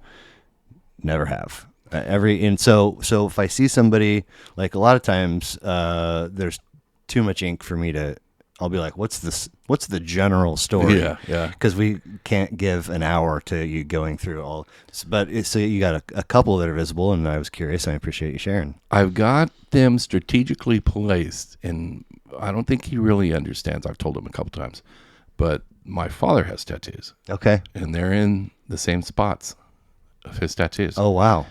He I don't think my mom got it because I was Dad's like, still around. yeah, Okay. Dad's still around. But yeah, he's got the tattoos, and I'm like, dude, put your arm out, man. And he was like, no. Okay, I'm just showing you, dude. That's in the spot that one is. Right. But, yeah, and I never wanted tattoos, but when I saw a band called Black Flag and Henry Rollins, man, and he has ink, but not, he's like, I don't need sleeves, man. Right. I just do it whatever, however I want it. Yeah. That's how I felt. I know that there are biographies and probably documentaries and so forth about him, none of which I've consumed yet, but he's always just struck me as a very fascinating human. He's an interesting cat, man. I think some people have had a couple of negative things to say too, but mostly like hardcore entrepreneur, conquer the world one day at a time kind of mentality, I think. Yeah, and he's got a couple books out, man. If you read them or go to his shows where it's like spoken word or one man, kind of like he's interviewing himself. Right. Very interesting, man. His music's all over the place. Yep. His mind is all over the place. He's Yeah. always one step ahead. Uh-huh. So that's what I dig, man. I dig artists like that. Yeah. Like De La Soul. Right. Those dudes were one step ahead of Yeah. everybody else. This week's episode is it's a return guest, and it's go the entire discography of Tribe and De La. Oh, yeah. Which was super fun. I just finished editing last night, and I talked so freaking much, which, whatever. Conceptually, it was still a fun episode to do. Dude, I'm reintroducing stuff to my brothers because Nice. they're out on album now. Yeah. And you can download finally, man. March 3rd. Yeah. Rest in peace, Trugoy the Dove. Oh, who my was God. 3 weeks Dave. Yeah, dude. before. I mean, Plug 2. Yep. You're sitting Yep. there, you're like, dude, I did a show last week, and it's on KCTK right now, where the first hour was 2 songs from the first 4 albums, and I Okay. talked about them, and I played my favorites, and I was Oh. just like, here. So that would be 3 Feet, Dead, Balloon, and Stakes. Yep. So what were your 2 tracks from Stakes? Ooh, man, without looking at it, Sure. it's damn. Because there's a That 1-2. is so hard, There's dude. a 1-2 punch on Stakes. First of all, don't let anybody tell you otherwise. Stakes is the best record they ever put out. That's the only record that I was not able to get. I ordered them in a bundle, and that one was already sold out. The best 1-2 punch in hip hop lives on Stakes. And Are we talking Stakes is High, It's So Easy? Nope. That's what I played. Okay, those are fantastic tracks. Yeah. But the best duo ever written is Din-a-Nit into Breaks. Okay. Din-a-nit, yo, hey, hey. And then the break, where the ladies at? Hey, we chilling over here. Where the fellas at? We taking over this year? It was so hard to pick from that record, Yeah, man. it's I just closed my eyes and went, It's a great record, man. It's a great, and like Prince Paul got tons of, whatever amount of notoriety for being the producer and the mind behind 3 Feet and Dead and Balloon, and then he's gone, and that's the first one they put out without him. I'm like, yeah. maybe you weren't all that, man, or Yeah. maybe he shaped them into the spot they needed to be to put that record out. But But they also had, the crew that they hung out with, man, like the Jungle Brothers, Yep. and you had Tribe, and you had Common. yes, But at the time, he was Common Sense. And you're going, dude, these dudes, they're keeping themselves with a nice group. Very nice. Leaders of the new school. Yep. Well, then there's an offshoot of Native Tongues, which is Aqua, not Aqua. I forget the name of it, but it's got an additional 12, artists that are also like good people, a good crew. But so for your list, the one tweak I wanted to make is that I wanted to get into Fair Warning first. Okay. Van Halen, 1981. Oh, dude. 9 tracks, 31 minutes. What in the actual heck? So this is 5th of 12 for them, if you want to count all of the iterations. But I could imagine somebody saying Self-Titled or 1984 or Women and Children First, and you went Fair Warning, which is fascinating to me. And so I'd like you to, tell me about how this record landed on your lap and how it became a favorite. Here's how I went Fair Warning. My brothers were at a concert. I don't remember who they went. So produced by Ted Templeton. Yeah. I had to see I'm a nerd like that, I think man. I think he did a lot of theirs. A lot. Yeah. Yeah. Maybe even into Van Hagar. I think he did the first couple, and then he split. Right. Yeah, he was just like, no, I'm not doing this. I remember in 81, I think they went and saw this. We're living in El Paso, Texas. I think they went and saw Kiss. Okay. And it was a whole group. Like my uncles were with them because they're all about the same age, and they had some friends, with them. And they come back, and my brothers always had the baddest sound systems, And it's like 11:30, 12 o'clock. They got some beer. They're, we're just all hanging out. It's the weekend. And my brother puts this record on, man, and turns it up. And the first song he's playing is Sunday Afternoon in the Park. Okay. And I'm like, and I heard that, and I hadn't heard this record yet. And I'm listening because I grew up. Is that one of the last 2? That's like It a is. minute and change. And it's all like just weird, just all over the place. It's not Running with the Devil. no, Yeah. and it's Eddie wanting to incorporate more substance Okay. into the records themselves, and Dave not wanting to have it. So he was like, "I'm gonna put it at the end anyways. I don't care." So like whatever, this was the record that was the beginning of the end. Interesting. With I did Dave. see a little.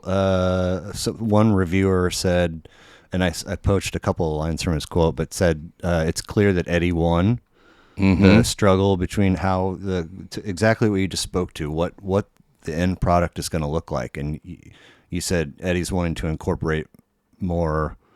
He wanted more synthesizer. Okay, yeah. And Dave didn't want it. Yeah. And when you look at the interviews, and I'm 6 years old at the time, and I'm already noticing because I'm listening to Van Halen 1, Van Halen 2, and you're sitting there going, like my brothers are wearing the shit out of these records, man. And because that's dude, that band, they're good records. Yeah, dude, it's Van Halen, man. And this album came out, and even being a 6-year-old kid, it stuck with me, man, because I was like, that's different. For sure. That is different, and I like it. Sold 2 million copies, but considered the least successful of the David Lee Roth era, despite I thought it was the best. Despite a lot of critical praise. Esquire included on their list of 75 albums every man should own. And then Stephen Thomas Erlewine from AllMusic called it a dark, strange beast, particularly because it lacks any song as purely fun as the hits from the first 3 records, but it nevertheless winds up as a dark, dirty, nasty piece of work and contains some of the finest, hardest music Van Halen ever made. You could tell they were pissed in the recording, like they were misfiring, but they put this. There was vengeance in this record. Okay. It just felt like it, man. You hear the vocals from David Lee Roth. There was a lot of booze and a lot of drugs during this record too. Yeah. And you can feel it and hear it in the songs. And that stuck with me, man. Are you into Rogan at all? Joe Rogan? Yeah. I listen to him once in a while. Have you seen there? I'm not sure how many times David Lee Roth has been on there, but I think there's one that's kind of recent, and then there's one that's like 3 or 4 years ago. It is insane. Like, he is this weird mix of, I'm a fried fucking human being from all the partying, but he's still sharp and like loves to talk. Oh yeah, and it is wild. Like, man. he does like Japanese art, like with the like the tamping aspect of it. Like he does this certain style that he had to go to Japan for 2 years and get taught how to do it. Okay. He's Very fascinating person. Yeah, man. But when he's just talking normal shit, it's not there. He's just kind of like. He does a lot of this, like, in that episode. It wouldn't take much for Rogan in the form of a question. Sometimes there didn't even need to be one, and he would just see it as a cue to go on this big tangent about fill in the blank topic, and a lot of, what feels like condescension, like, okay, so the champing, you see what they had, he's got to teach every detail. It's like you're asking the reader to take too many, or the listener to take too many things along the journey. It's still, you should totally check it out. It's I'm wild. totally. Sorry, I got out there.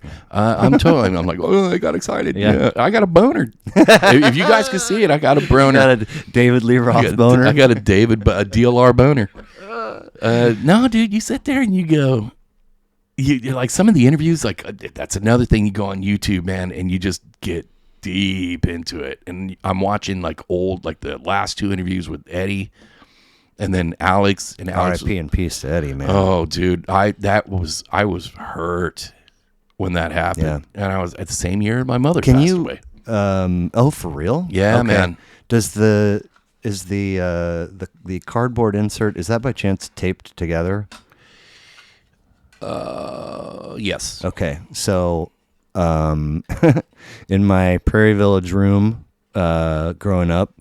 In high school, it was just not much, probably about the same size as this room. I had 2 twin beds, and in between the 2 twin beds, I had a little 2-drawer dresser, It had like socks and underwear and something else, and then a tall one on the other end of the room. And above that dresser, I had a big poster from Xanadu of Eddie with his token red and white design, and probably red parachute pants and maybe only suspenders. Oh, dude, and then classic look. And then I cut those from and put them around the poster. You know what I'm saying? And at one point awesome. When I guess I was, or maybe, I don't know how, I must have stuck the part that I cut off in there, and eventually that came down and I saved them, luckily.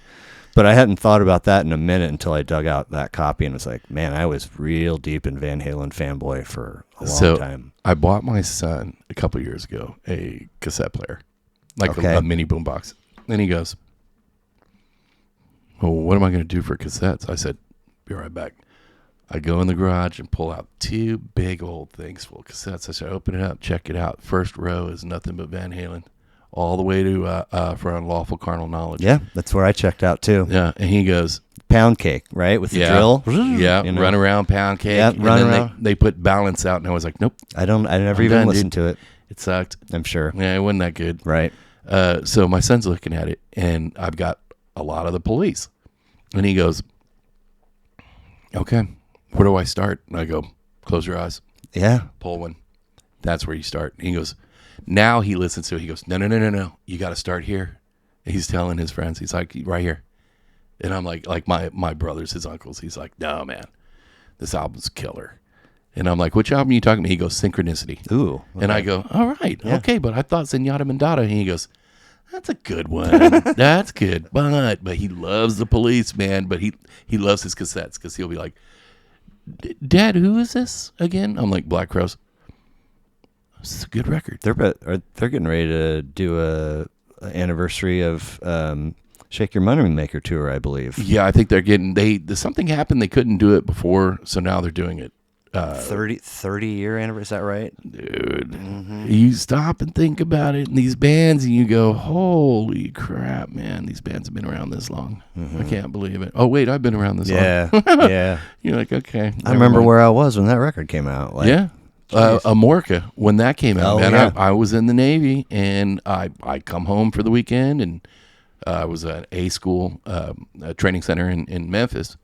So I drive across Tennessee, man, and go home and I got a little cash in my pocket and go to the store, a record store with my brothers, man, and I pick up Amorca. It had just come out. I grabbed, I don't remember what else I grabbed, man. Queen had just released the part 1 and part 2 of their greatest hits. Okay. The volumes. Yeah. And I was like, gotta have them because they had like special edition like songs on it. So I'm jamming to that, and I'm like, cool.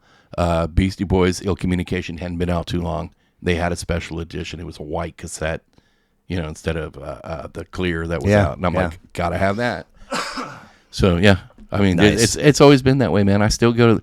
I love Record Store Day. I still go and find the record stores down the street, the local mom and pops, and pick through them and go, holy shit, man. I found so Bitches. Expensive though, man. I found Bitches Brew for $8. I hope you purchased it. I did. Without hesitation. Oh, dude. And it had a couple scratches. I was like, I can fix that. Forget about it. You can? Oh, yeah. Nice. Dude, there's a couple of methods that you can fix. Yeah. Dude. Polishing podcasts and patching vinyl. There you go. I'm like, one day at a time. One day at a time, just trying to take it all. So. Do you have all these records on cassette, dude? What do you mean? I got 1,000 tapes in the ones that I told you about. I couldn't find my copy of 10, but luckily I have it on CD. Oh, that's awesome, dude. So we go 81 backwards a little bit to 77. Pink Floyd Animals. Oh, dude, see, this gets me excited. So for my money, Dark Side, Wish You Were Here, and The Wall are the fan favorite, so to speak. Yeah. But this is the sleeper. That in many ways, man, is better, just as good as either of those three, and sometimes better. I mean, talk to me about Floyd for you and this record in particular, please. Metal was the first time I heard Floyd. Say the hill's too steep to climb. I heard my dad playing it. I'm 3 years old. Fearless? Yeah, and I knew what he was playing because The Wall was coming out in 79. Yep. This is 78, 79, Yep. 80. And I'm listening to Pink Floyd on Religion because it's in the house and it's being played, and that's all that's being played at one Pink point Floyd in time. on Religion. Oh, you know, like religiously. Oh, gotcha, You know, gotcha. Okay. and I I'm was like, shit, is there a Pink Floyd album that I don't know of? no, I wish. I'd be embarrassed. But so, you know, and the one album that never really got played in the house was Animals. And I always wondered, I was like, why? It was a little too abstract for my brothers. But my dad would play it. Well, it had to get there somehow. Your Yeah. dad probably. My dad would play it because it was a late night. He wasn't drinking at the time anymore. But when he wanted to dive in and listen to something, you know, this is all him. This is Steely Dan. He's listening to some old Steely Dan or this record. And I'm like, okay. And I remember listening to it, and it, you know, and looking at the record, and you look at it, and I think he had it on an 8-track too. And you're going, there's not very many songs on this. Only because they're like 20 minutes long, man. Except for Pigs on the Wing 1 and 2. Yeah. And five tracks, 41 minutes. it's running insane, time. dude. But growing up, man, I was always intrigued. This album intrigued me because of the style. They were at a place, and you can listen, and I love picking bands apart, and I'm sure you do too. They were at a place, man, to where they were like, we're at a kind of a crossroads. Because Roger Waters is a piece of shit. Yeah. And they were just like, we're going to do it like this. And okay, we're going to give him a say. This is almost it, man. You get The Wall and Final Cut, and that's it, Yeah. right? Final Cut's another one of my favorite albums. Okay, interesting. Yeah, because it was, and you knew it was the Final Cut. Yeah. That's it, man. Yeah. You know? End of an era. Wow. You know, Not Now, John. I don't know that record Great. that well. Oh, is dude. that a track from Final Cut? That's the last, in my mind, the last good track Oh, shit. from Pink Floyd, because it's all of them. And this was when they fired Richard Wright. And You got to do a lot of drugs to get fired from Pink Floyd for doing drugs. Yeah. And they fired him. right. And the song is straightforward, and it's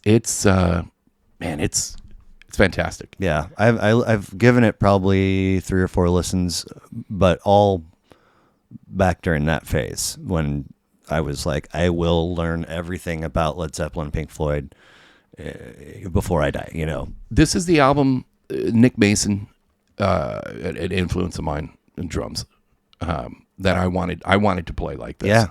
Because of the way he played, he made it sound effortless, like it was effortless. All of them.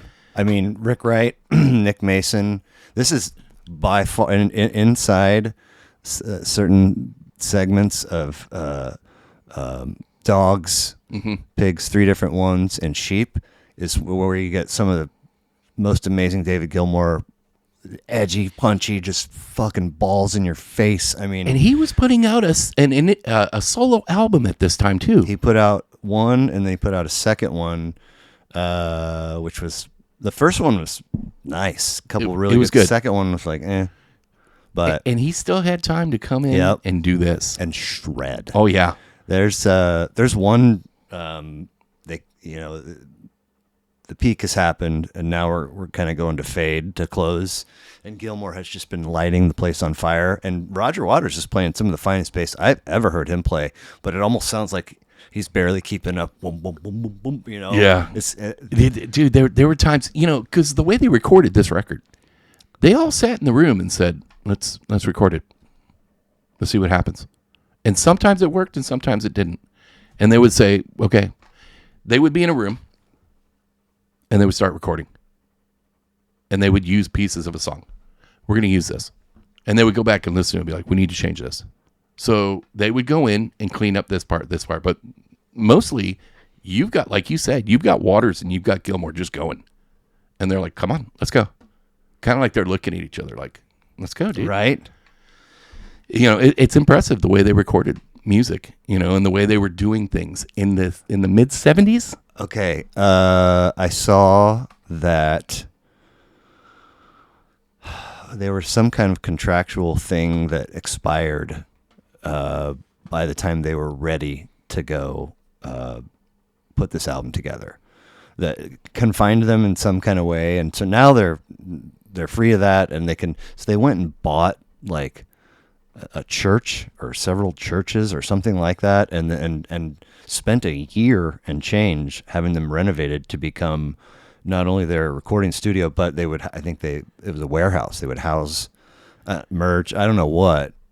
Queen used that spot too to record an album. Okay. And I want to say Genesis did too. Okay. Yeah. If that's not a museum stop. They all shared all that stuff. What was that story I was listening to? And this was Roger Waters. He doesn't really tell too many stories like about the band. Right. You know, he's normally just bashing the band. But he was talking about, we were recording Dark Side of the Moon. And we're in the middle of something, and I'm throwing some effects in. And he goes, and, sound engineer sitting there. And he goes, and in comes, peeks around the corner and looks over. And he goes, it's Phil Collins. And he goes, what are you doing here? What are you guys doing? What is this? And he's talking to him. He goes, and then Rick Wakeman walks in. And he's like, oh, what the hell is this? He goes, and then Stuart Townsend walks in. And they're like, what is this noise? He goes, at the same time, they're in the other studios recording their records. Wow. You've got Yes, you've got The Who, and you've got Genesis. Wow. And I'm like, what, dude? Could you imagine walking through that building and you're going, holy shit. It's a who's who. Literally, man. But yeah, this record, this is a great record, man. It's and you can hear this on Counter Clockwise KC radio. Okay. That is for sure. Fantastic. I will play different tracks. There's not a copyright loophole or something you have to jump through to make this happen? I am covered because I ASCAP, ASCAP, BMI, everything is umbrellaed. So whoever does something under the radio station is linked to the radio station. You're covered also. Okay. So everything is covered, and it's paid for. But yeah, meaning like an ASCAP subscription or whatever it's called. Yeah. Okay. I'm the person, because this is a legit radio station. It's sounds like it. It's not. I would like to have a small piece of the FM dial in the next year. You won't be able to. Time out, if I may.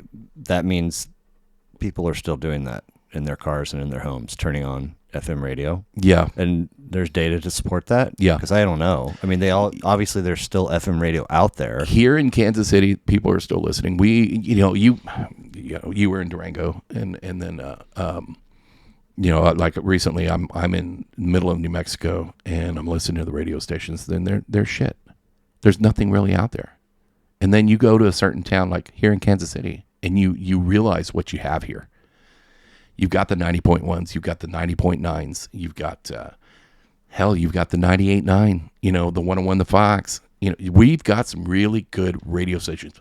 103, is it Magic 107. Far-fetched to have had personally curiosity as to how they continue to stay afloat when the listener has so many other options in their hand these days? Advertising.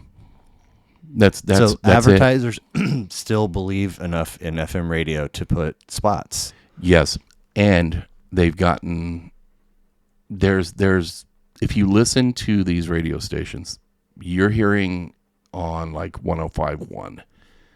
If you go to Chicago, you're going to hear that same 25 songs because everything is just loopholed and linked in to each other. 96.5 The Buzz, you're hearing those same songs because I don't know if it's still called Intercom, but right, they all own, and it's all computer based, and that's it, and this is what you're doing, and we're not changing it, and you're going to get it like this. And the reason why I don't want to be a part of something like that, and I like to work with the 90.9s and the 90.1s and the KCTKs and, well, Counterclockwise KC Radio, we're the alternative to the alternative. You want to hear a song from a record that you're tired of hearing, that one song, you want to hear track 9 because it's better. And yeah, it's probably got some choice words in it. Well, we're going to give it to you unedited the way you should hear it. Yeah, absolutely. You're going to hear everything the way you should and have to hear it. And that's what I'm offering you. And that's, I guess it's a curiosity because, radio really shaped me. I mean, as a very young person, 71 WHB, all oldies all the time, was what my mom had on in the car. My dad had 8 tracks and would play Oak Ridge Boys and John Denver and shit. But KY 102, dude. Then as I am a little older, I had a pocket where I was in Q104 and I was in KY 102, and then I landed on the Fox, and I stayed there forever. And I'm happy for the experience I had, basically getting to the point where there's no track the Fox is going to play that I'm not going to know. Yeah. And then I had heavy classic rock radio burnout. And now there's a very long list of songs that I've heard so many times they annoy me. And so, but there's people that they just stay there. Yeah, because they're robots. They've been programmed. That's how I feel about it. They're stuck in this. Don't change it. It's not broken. Don't fix it. I don't like that. You're hearing the same 101 The Fox, man. I love listening to 101 The Fox in the evening time. Because they still have DJs, right? Local DJs, man. And then you've got, the show with the old drummer for the Black Crowes. He plays a lot of good stuff. But you listen to that station, man, and you like 98.9. And I'm not bashing them, dude, because, I grew up with this stuff, like you did. Yeah. But, man, how many times are we going to hear Thunderstruck from AC/DC, dude? Or Another Brick in the Wall Part 2. Yeah. I mean, and I'm guilty. How many times has Skid Roadie heard that song? Oh, dude. Could you imagine the burnout he has right now? He probably doesn't even listen to radio anymore. He's just like, I don't care. Yeah. I don't want to hear it. And there's so many options, man. Like, you've got internet radio. Yeah, that's what I'm saying. You've got Sirius XM, and they're different styles. Like, you can, even Sirius XM in a car, it's the same shit. Yeah. And you're going, dude, really? How many times are you going to play this one song? But now they've got it broken down like, well, if you want to dig deeper, go listen to this side, but you can only listen to it on the radio. Fish Radio is the only reason. I haven't listened to. I keep paying for my subscription. I tried to. It was hard to find out how to cancel my SiriusXM subscription because I bought a car and it came with it and it was free for a couple months. Yeah. While I'm like trying to figure out the car, and then it's like, all right, now you got to start. And I was like, okay, sure, yeah. And because Fish Radio is amazing, and I love Fish Radio programs, Fisherman's Beyond the whatever. And then I was like, oh, I'm way more into finding new music and creating an occasional playlist and listening to podcasts and so on and so forth. And so I struggled to figure out where to go, and it basically wound up being an exchange in a chat. And they're like, what if we offer you $12.99 instead of the $27.99? I was like, are you serious? Like, that's a thing? And then I was like, no, now I'm so upset that I've been paying more than I could. And they're like, all right, $6.99. I was like, God damn. I pay $5 a month for SiriusXM on my phone, in my car. $5, man. And I didn't think that could happen. And you're going, wait a minute, man. Really? You had me at whatever that is, 20-something% markup. Yeah. And now that I'm threatening to leave, and they go, no, don't go nowhere. Anyway. All right. Corporations, man. Corporations. I still believe in the little guy. Right. The little engine that could, man. Because, well, I'm one of them. Yeah. We are. Yeah, absolutely. So we go 81, 77, now we're skipping back ahead, 1989, 23 tracks, 63 minutes, De La Soul debut. God, dude, is this original? 3 Feet High and Rising. It sure is. And we can listen to it digitally now thanks to March 3rd, 2023.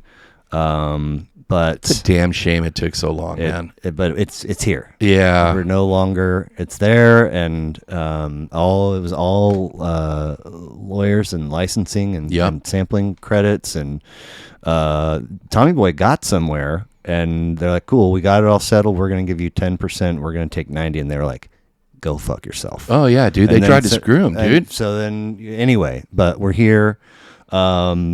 And what a great record, man. It is remarkable. So please tell me about your discovery of them and it, and I'm listening to. There was a show on Hot 103 Jams, and it was like a nationally televised, like, or, nationally Syndicated or something show. like. Okay. And it wasn't Ed Lover. I don't remember who the DJ was. And I clicked on it by accident one night. And this is like in 1988, late 88, where Me, Myself, and I was already out. And it was the top 10. And I'm listening, and I go, okay, Special Ed. All right, okay, I've heard this already. Because, at the time, dude, Fab Five Freddy. Right. That was, you come home from school, dude, you got Yo MTV Raps. You got Ed Lover and Dr. Dre. And then you got Fab Five Freddy on the weekends. A different Dr. Dre. Yeah, exactly. Yeah. Homeboy from NWA. Yeah. So and it was like number 8 this week. From a new group. These guys are from New York. This is De La Soul with Me, Myself, and I. And you hear that beginning, and you're just like, dude. As soon as you hear that beginning, I'm hooked. Yeah. I mean, just right there, boop, got me. Yep. And I had to immediately go get the single because the album went out yet.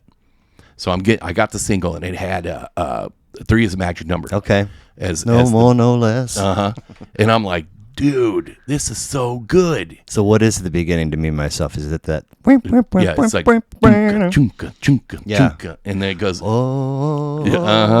which was well, they're ripping that off, not ripping it off. They're sampling. Yeah. Is it Bootsy Collins? Maybe. I think it's Bootsy. I'm not sure, but yeah. But dude, you hear this record, and it's so long, and it's got all these different. And that was intriguing to me, dude. When it finally came out, and you're going, "There's breaks." Mm-hmm. They added breaks. Contestant number 1, do you have the answers? Yeah, and I'd never heard that before. Right. So it keeps you interested, and then all of a sudden, here comes another song, and you're like, "All right." The first hip hop album that I've listened to from beginning to end, and I was like, "Yeah, this is it."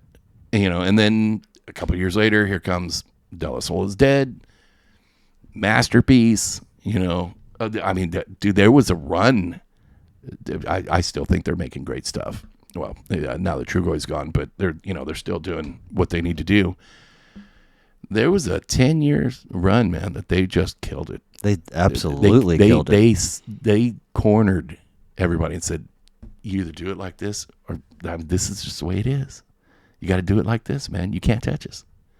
It's what they were rhyming about. It's what they were talking about. It's the beats, the rhymes, the samples, the way they assaulted you poetically. Yeah, man, dude.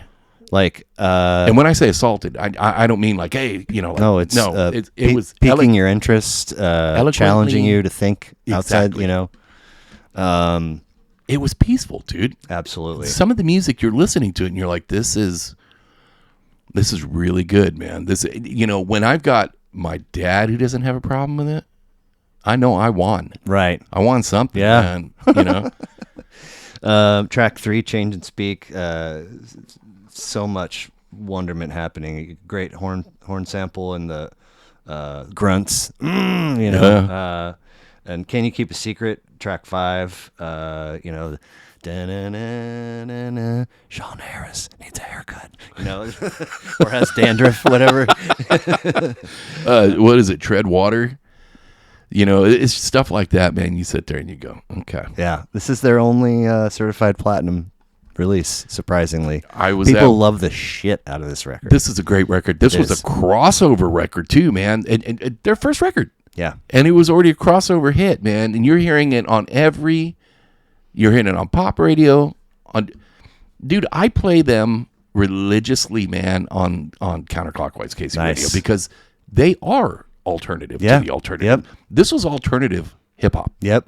Well, because you had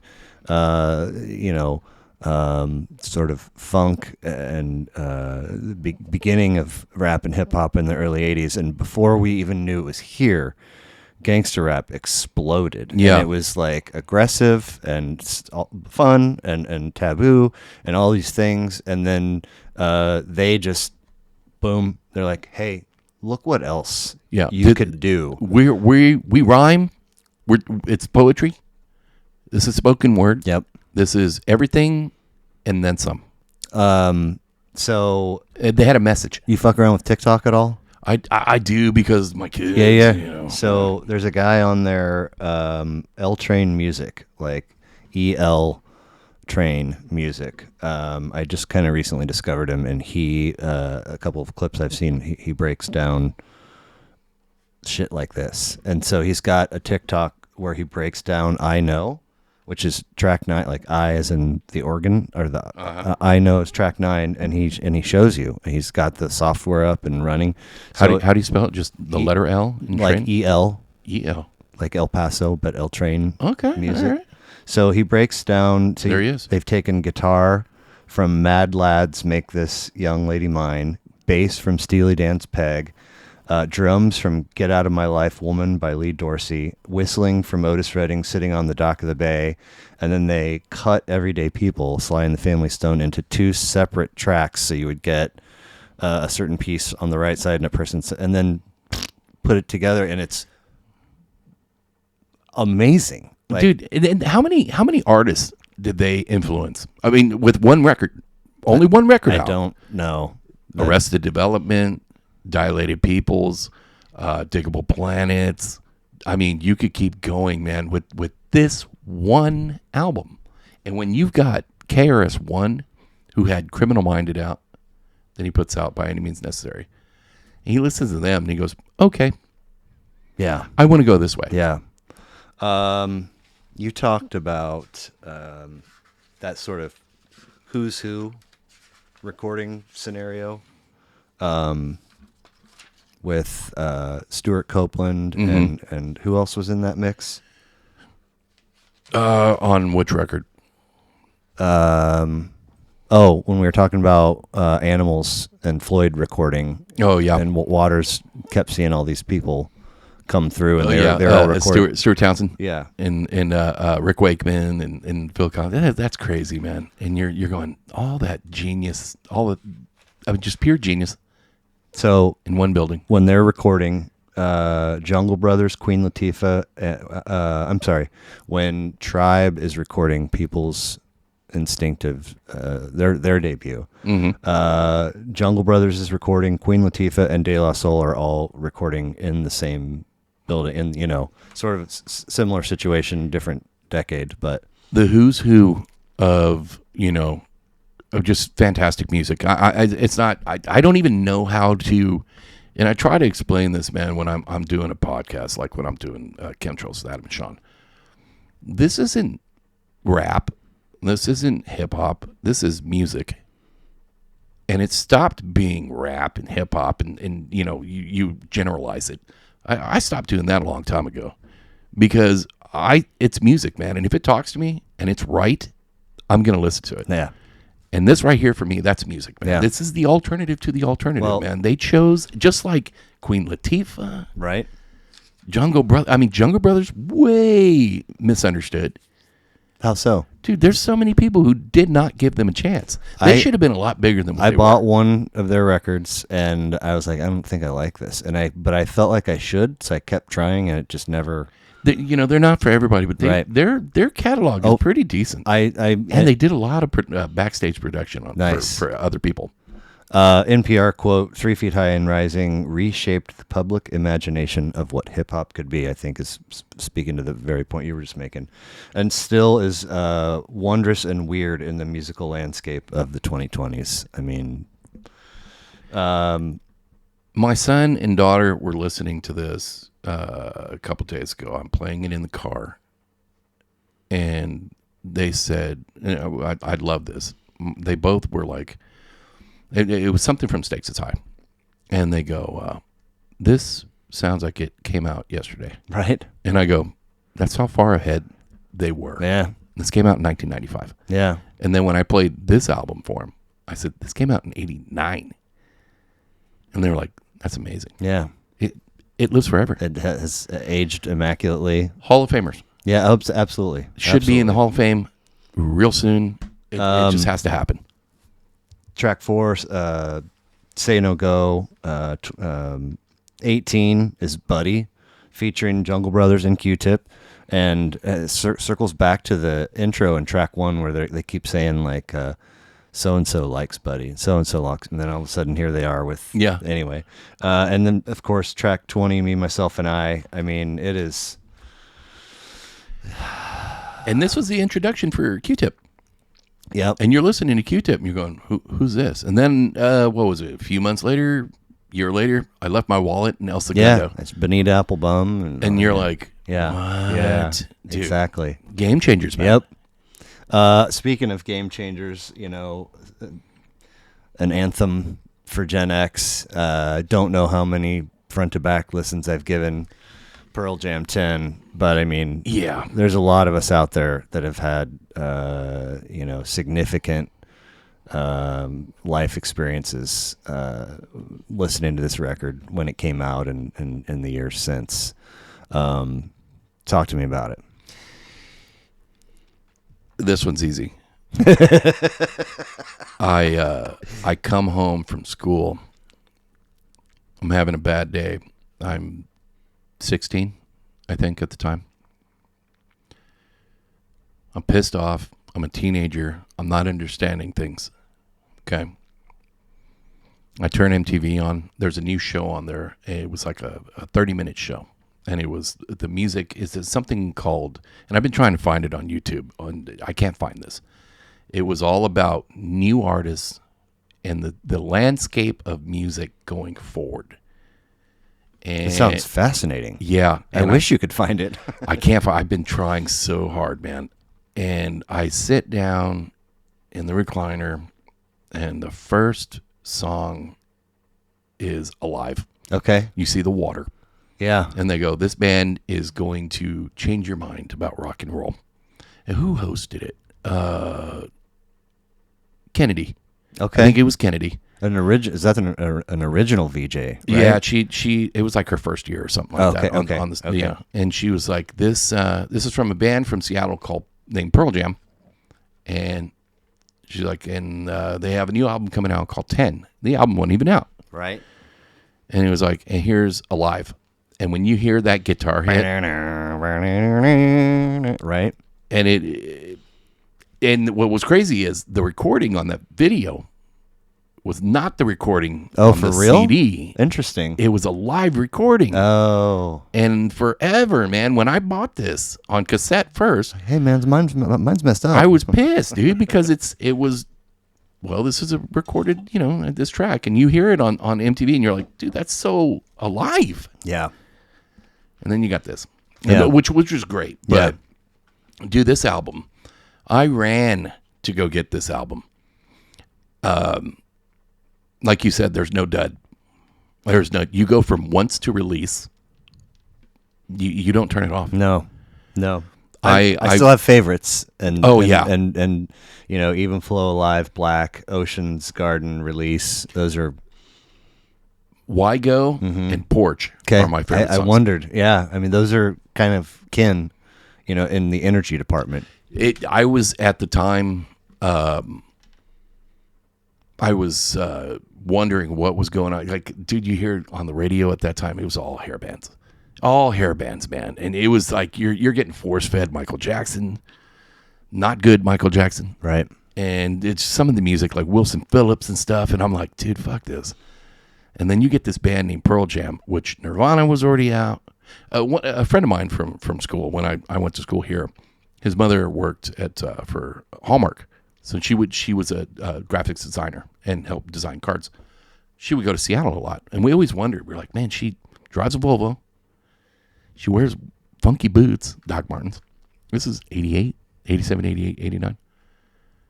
She listens to weird music, Oingo Boingo, stuff like that, But not XTC. Yes, love it. And she gives us a cassette, and she goes, you boys need to listen to this. This is what's the future of rock and roll. And it's bands that she picked up in Seattle. Okay. And made us a mixtape. Oh. So it's like Malfunction, early Soundgarden. Okay. It's early Nirvana. It's Mother Love Bone. Yeah. A band called Grunge Truck. it was like all these other bands, like Screaming Trees, Tad. Dollar Bill, great album. Yeah, and you go, what the hell is this? And we're listening to it, and people are thinking we're weird, man. You know? But yet, I'm already picking up on 24/7 Spies, early Chili Peppers. Okay. And I'm like, I like this Yeah. a lot. Man, Fishbone. Yeah. And which goes back to this. Yep. Because Truth and Soul from '88. yeah, dude. Hey, Ma and Pa. And you're looking back and forth, and I don't want to make this about race or anything, but I'm Hispanic. Okay. My father Caucasian, my mother Hispanic. Okay. We never knew, nor do we still. The color wasn't a thing with us. It just because it just wasn't. And it went back to my music too, man, because that's what my parents and what my brothers and what my cousins and my aunts and uncles and my family members were teaching us, me in general, was that music has no color. Right. It's all soul, man. Yeah. And from Sly and the Family Stone Right. to Stevie Wonder, Yep. Marvin Gaye, to De La Soul, to Pearl Jam, to Soundgarden. Yeah. And you're going, okay. It doesn't matter if it's a chick or a dude. Right. Doesn't matter if she's black or blue. Right. Yeah. What is this doing for you? Uh-huh. How do you feel? Yeah. Man? And this right here was the angsty. Sure. But then it wasn't angsty because you could get in your feels on a couple of these tracks. Absolutely. And you thought. The music was making you think again. And that's what I loved about this. I could think over and over and over again. How can somebody who wrote Alive and Even Flow also have written Black and put it on the same, it's Some of the music, yeah, you sit there and you listen to that record, this whole record, man, and you go, holy shit, man. Like they were pissed off and then they were regretful in some songs. and And fans of having a good time. yeah. Oh, yeah. And the name Pearl Jam. Yeah. Pretty catchy. Yeah, the album cover. Yeah. The great artwork. If you take the thing out, you unfold. You It's get a the poster. of Yeah, dude. the one of the most famous high fives or Super genius. pre-huddle. What are they? Team on 3, 1, 2, 3. Yeah, team. 1, 2, 3 team. Yeah. Mookie Blaylock. Yeah, yeah. I mean, dude, Dave Abruzzese, I'm not familiar with- he was the first drummer. Okay. One of my favorites. And then he left the band and all that stuff Sure. went down. But, he did this album. He did Verses and he Okay. did Vitology. And Okay. I'm like, yeah. I checked out after Vitology. Did you really? Yeah, just that was right. I didn't care. I thought Versus was a pretty big drop off, and then Vitology for whoever I was then, Yeah. was even more. And also the Oyster had just opened on the Grateful Dead and Fish, and Horde Festival. Yes. Widespread Panic and Medeski comes from all of this. And I was like, I need to be over here. Like, mad respect to Pearl Jam and what 10 gave for me, and I've never gone back. And I have buddies from then that are still like big time diehard. I listen to everything, man. Yeah. Grateful Dead, you can hear it on Counter Clockwise Sure, KC Radio. Which I just read as I was coming up here. We're talking about Horde Festival. Big Head Todd and the Monsters Yes. and Blues Traveler are coming. What? Yeah, they're coming here. Wow. August 11th to Grinders. Fun. Dude, that's going to be a show. Wow. I love both those bands, man. Same. Dude, Sister Sweetly, Yeah. Then I love her yet. Resignation Superman. Yeah. Dude, and plus Blues Traveler. Those first 4 or 5 Blues Travelers albums were so much fun back then. Amazing, dude. And I love playing good classic Blues Traveler. Yeah, they on put the out station. a record a few years back that's all covers. Yeah. I'm pretty sure, and it's fun. They've got some good stuff, Yeah. man. You sit and you follow them through the beginning to now, and you're like, okay, I can hear the change. Yep. They're getting older. Yep. But man, they're still good. So, Still real good. You mentioned Screaming Trees, which prompted me to throw out Dollar Bill. Obviously, Nevermind was any other early '90s Seattle-ish albums that were really big for you? Or, Bad Motorfinger. that's early Soundgarden, right? Soundgarden. Okay. Facelift. Okay. From Alice in Chains. Yeah. That has Man in the Box on it? Yes. Okay. Yeah. I was like, yeah, whoa. We Die Young. Is it We Die Young? Yeah. And Man in the Box, because they're right after each other. Mm-hmm. Another artist, Stone Temple Pilots. Yeah, man. Yeah. Core. Core. Core Yes. was great, man. Yeah, it was. You know, you've got the 3 songs that they always play on the radio. Yeah. But Cracker Man, shit. The whole record was fantastic. Oh yeah, dude. I mean, And it's and another even the record weird all over the place. Spoken wordy junkie. I know exactly Where's what my other cigarette? Like, what the fuck is going on in there, bro? And then you see later on, you're like, oh, Yeah. okay, I get it. Now I got it. You were in one of your moods. Any other classic rock or hip hop records that just really spoke to you, that didn't make your list, or that Jefferson Airplane. Okay. Let me see. And I haven't listened to this in a while, but there was a record that they put out. And see, I was prepared for this. There was a record that they put out. Where'd it go? It's called Crown of Creation. Oh. And it's very interesting. Very interesting. It was one of the last, in my opinion, one of the last good albums of theirs. They changed all over. Yeah. But they wound up with "We Built This City." I mean, yeah. But it's very, very political record. Well, they were political at the beginning, but yeah, on the front it's a mushroom cloud. Right. So yeah. Yeah, and you're sitting there, and then that was a great album. That was, one of those albums, those hidden gems that, you listen to when I'm a kid, and I'm like, who is this? And then you hear it later on in life, you're like, that's who they were listening to. Holy crap. Yeah.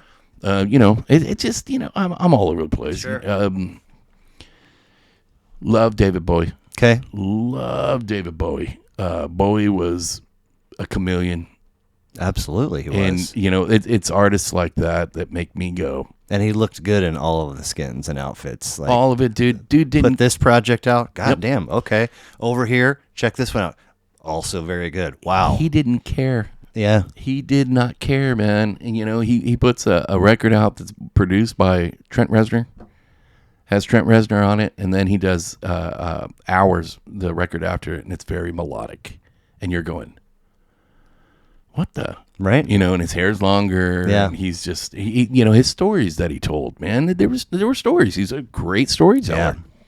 And Man. I love records like that. Elton John's first records, man, he was telling stories, dude. And I love hearing records like Sure. that. Janis Joplin's first couple of records, Okay. man, she was telling a good story. Yeah. I'm not that big of a fan, but I like hearing Sure. the story. Crosby, Stills, and Nash. Yeah. Great stories, man. Absolutely great stories. And it's stuff that you can go back on and you go, this is what was going on during this time, because Right. they're telling you it was going on during Yeah. this time. They want you to think about it 30, 40, 50 years from Yeah. now, so you don't go back Yeah. to doing it like this. Well, we've taken the tale passed on generation to generation around the fireside and documenting it. Yeah. And putting music with it and all sorts of other things, and it's just anyway. So in the conquering the world one day at a time mentality, does that allow you to say, or maybe just vaguely think about, 10 years from now or 20 years from now, I would have liked to have gone here or accomplished X, or be known as a guy who, do you have sort of bucket list ideas or trips or I do. Most of them I've already checked them. Okay, good for you, man. Yeah, I don't like when people coulda, shoulda, woulda. Okay, And absolutely. That goes back to being in the military, because I knew a bunch of cool dudes who were like, you know what, man? You're going to grab that by the nuts and you're going to take it. And you're going to ride it. You're going to piss that bull off. Take a ride, though. it's going to go one way or another, man. Awesome. It's either going to be cool or it's not. Awesome. And you just got to go ride, man. Yeah. You know, I think about tomorrow, but I don't plan for tomorrow. Okay. I just let it's in front of me. I'm going to do it right now. Because I don't know if I'm going to get it tomorrow. You don't know if you're going to get it tomorrow. It is what it is. Right. So I want you to look at me today in a good light. Don't look at me tomorrow because tomorrow's not here. Right. Let's do it today. Okay. Live in the moment. Yeah, it's just the way it is. So bucket list is, I've done everything that I've wanted to do so far, and there's always things that you want to crop go up. to. Yeah. But I normally get a chance to do them, so I'm pretty lucky. So Counter Clockwise KC is generating revenue now. Is there $3 a possibility where it is generating revenue to pay your bills and paying you a salary? Does it have that kind of potential, or is that not a thing that you're... Yes and no, but I'm not thinking about that. In all theory, I would love to sell the catalog and the idea. Oh, okay. Sooner than later. Okay. Just because it's something that I want to take and say, okay, you can do it better. I just started this off. You have a platform. The tree's it's rooted. Yeah. It's a couple years in. Here you go. Right. Okay. Keep it upright. What then if that happens? I go do something else. Right. But I maybe make another record. I go record with people that I want to go record with. Okay. I say, you want to go make a record? And go make a record. I go make a record, man. Or I go see a show and I say, I never got a chance to see these dudes. They're still out there. I'm going to go check this out. Right. Or, I love dive bars. I want to go sit somewhere and catch the next De La Soul. Sure. Or Pink Floyd or, Van Halen or Pearl Jam. Forrest Gump scene where he speaks at the rally in D.C. And Jenny comes out into the water. Yeah. But almost the whole thing gets muted because the dude unplugs and he plugs back in and he says, that's all I have to say about that. But if for what the world decides, hey, we want you, Sean Harris, at that podium, and you have 90 seconds or whatever to address the world with a message, what would your message be? Do it. Live it, man. Be kind to one another. Open a door. Thank you. You're welcome. Please. Those words still work. Manners. Exactly. Awesome. Have some respect for each other and have some respect for yourself. Right? A little bit of each goes a long way, I think. And live, man. Yeah. Just go out there. Whatever you do it. Right. Just do it right. Yeah. That's it. So one more time, Counter Clockwise KC. I'm just now hearing this for the first time. I can go to... They have a Facebook page and an Instagram page. Yes. And whichever one of those I choose, I will land at a link tree that will take me. It'll take you to the station, or you can just go on Live 365. That's free, or tune in. And a lot of the new TVs have Live 365 and tune in on the These are apps. Okay. Yeah. Okay. And you just type in Counter Clockwise KC. Boom. Logo pops up. You click it. You start listening. Wow. And that's it. Fun. Yeah. And you can listen to it anywhere. You want to Bluetooth it? You want to listen to it in your car, at work? Do it. Awesome. It's everywhere, man. We're everywhere. Well, congratulations on what sounds like a project that has been fun and rewarding and probably challenging along the ways too, but that's part of the sweat equity that you build into a thing, right? That's the beautiful part, man. Yeah. I love it, dude, because I get to sit down and I get to listen to it myself, dude, and go, all right. Hey, I did that. That's right? pretty cool, man. Hey, thanks for having me on here, dude. This is fantastic stuff, dude. Again, the reach out, much appreciated, and also the follow through to say, okay, yeah, here's some records, and then pick a date, and then show up. It's music, dude. Who doesn't want to sit and talk musik, man? Hey, people have stuff going on. That's true. That's true. Thank you so much. No worries, dude. I appreciate you, dude. Oh wait, you brought gifts. Oh, I did, man. Check that out. Open it up. Beers with Nigel. Now I know what this is. So these are stickers. I brought you like 2 of each of everything. A show about beer and other stuff. That's Beers with Nigel on Thursdays. Thursdays, Okay. starting the 13th of April. I don't know when this is airing, but 7 and It'll air next Thursday. okay. So every Thursday, 7 and 10 p.m. Central Standard Time. This is a nice custom You like envelope that? here, and it's sealed. I feel like I shouldn't open it. No, open it, dude. Okay. Yeah, it's got the goodies. See, look, confetti comes out and everything. Wow, there's a lot of stuff in here. Dude, I got some good stuff in there, man. I got some coasters in there for you, some magnets. We're working on T-shirts and hats. Awesome. Oh yeah, we've got. Okay, tune in and get lost in the chemtrails with Adam and Sean. Yep. Tuesdays, What 7 and 10 p.m. is the? Tell me about that title. Having drinks one night, and we were thinking, well, what are we going to call ourselves? And was looking at something online, and it said chemtrails, but it was like an album left chemtrails. And I was like, that is cool. Something from the 60s. Okay. And I was like, oh, okay. But the chemtrails were Coke lines. Yeah. So I was like, we can't do that, but Dude, we can call are ourselves. Super nice. Thank you. No worries, dude. Yeah, I brought you some extras, man, in case you want to sit there and go, you know what? I like this person. I'm going to give this person one. Absolutely. Thank you. No worries, man. I appreciate you accepting the swag and having me here. I'm Man. happy to have it, and I need a pic of you for your thumbnail. Okay. And I'll send it your way a week from Thursday, and appreciate you. Yeah, that'll work, man. All right. All Thank right. you. Right. Okay. So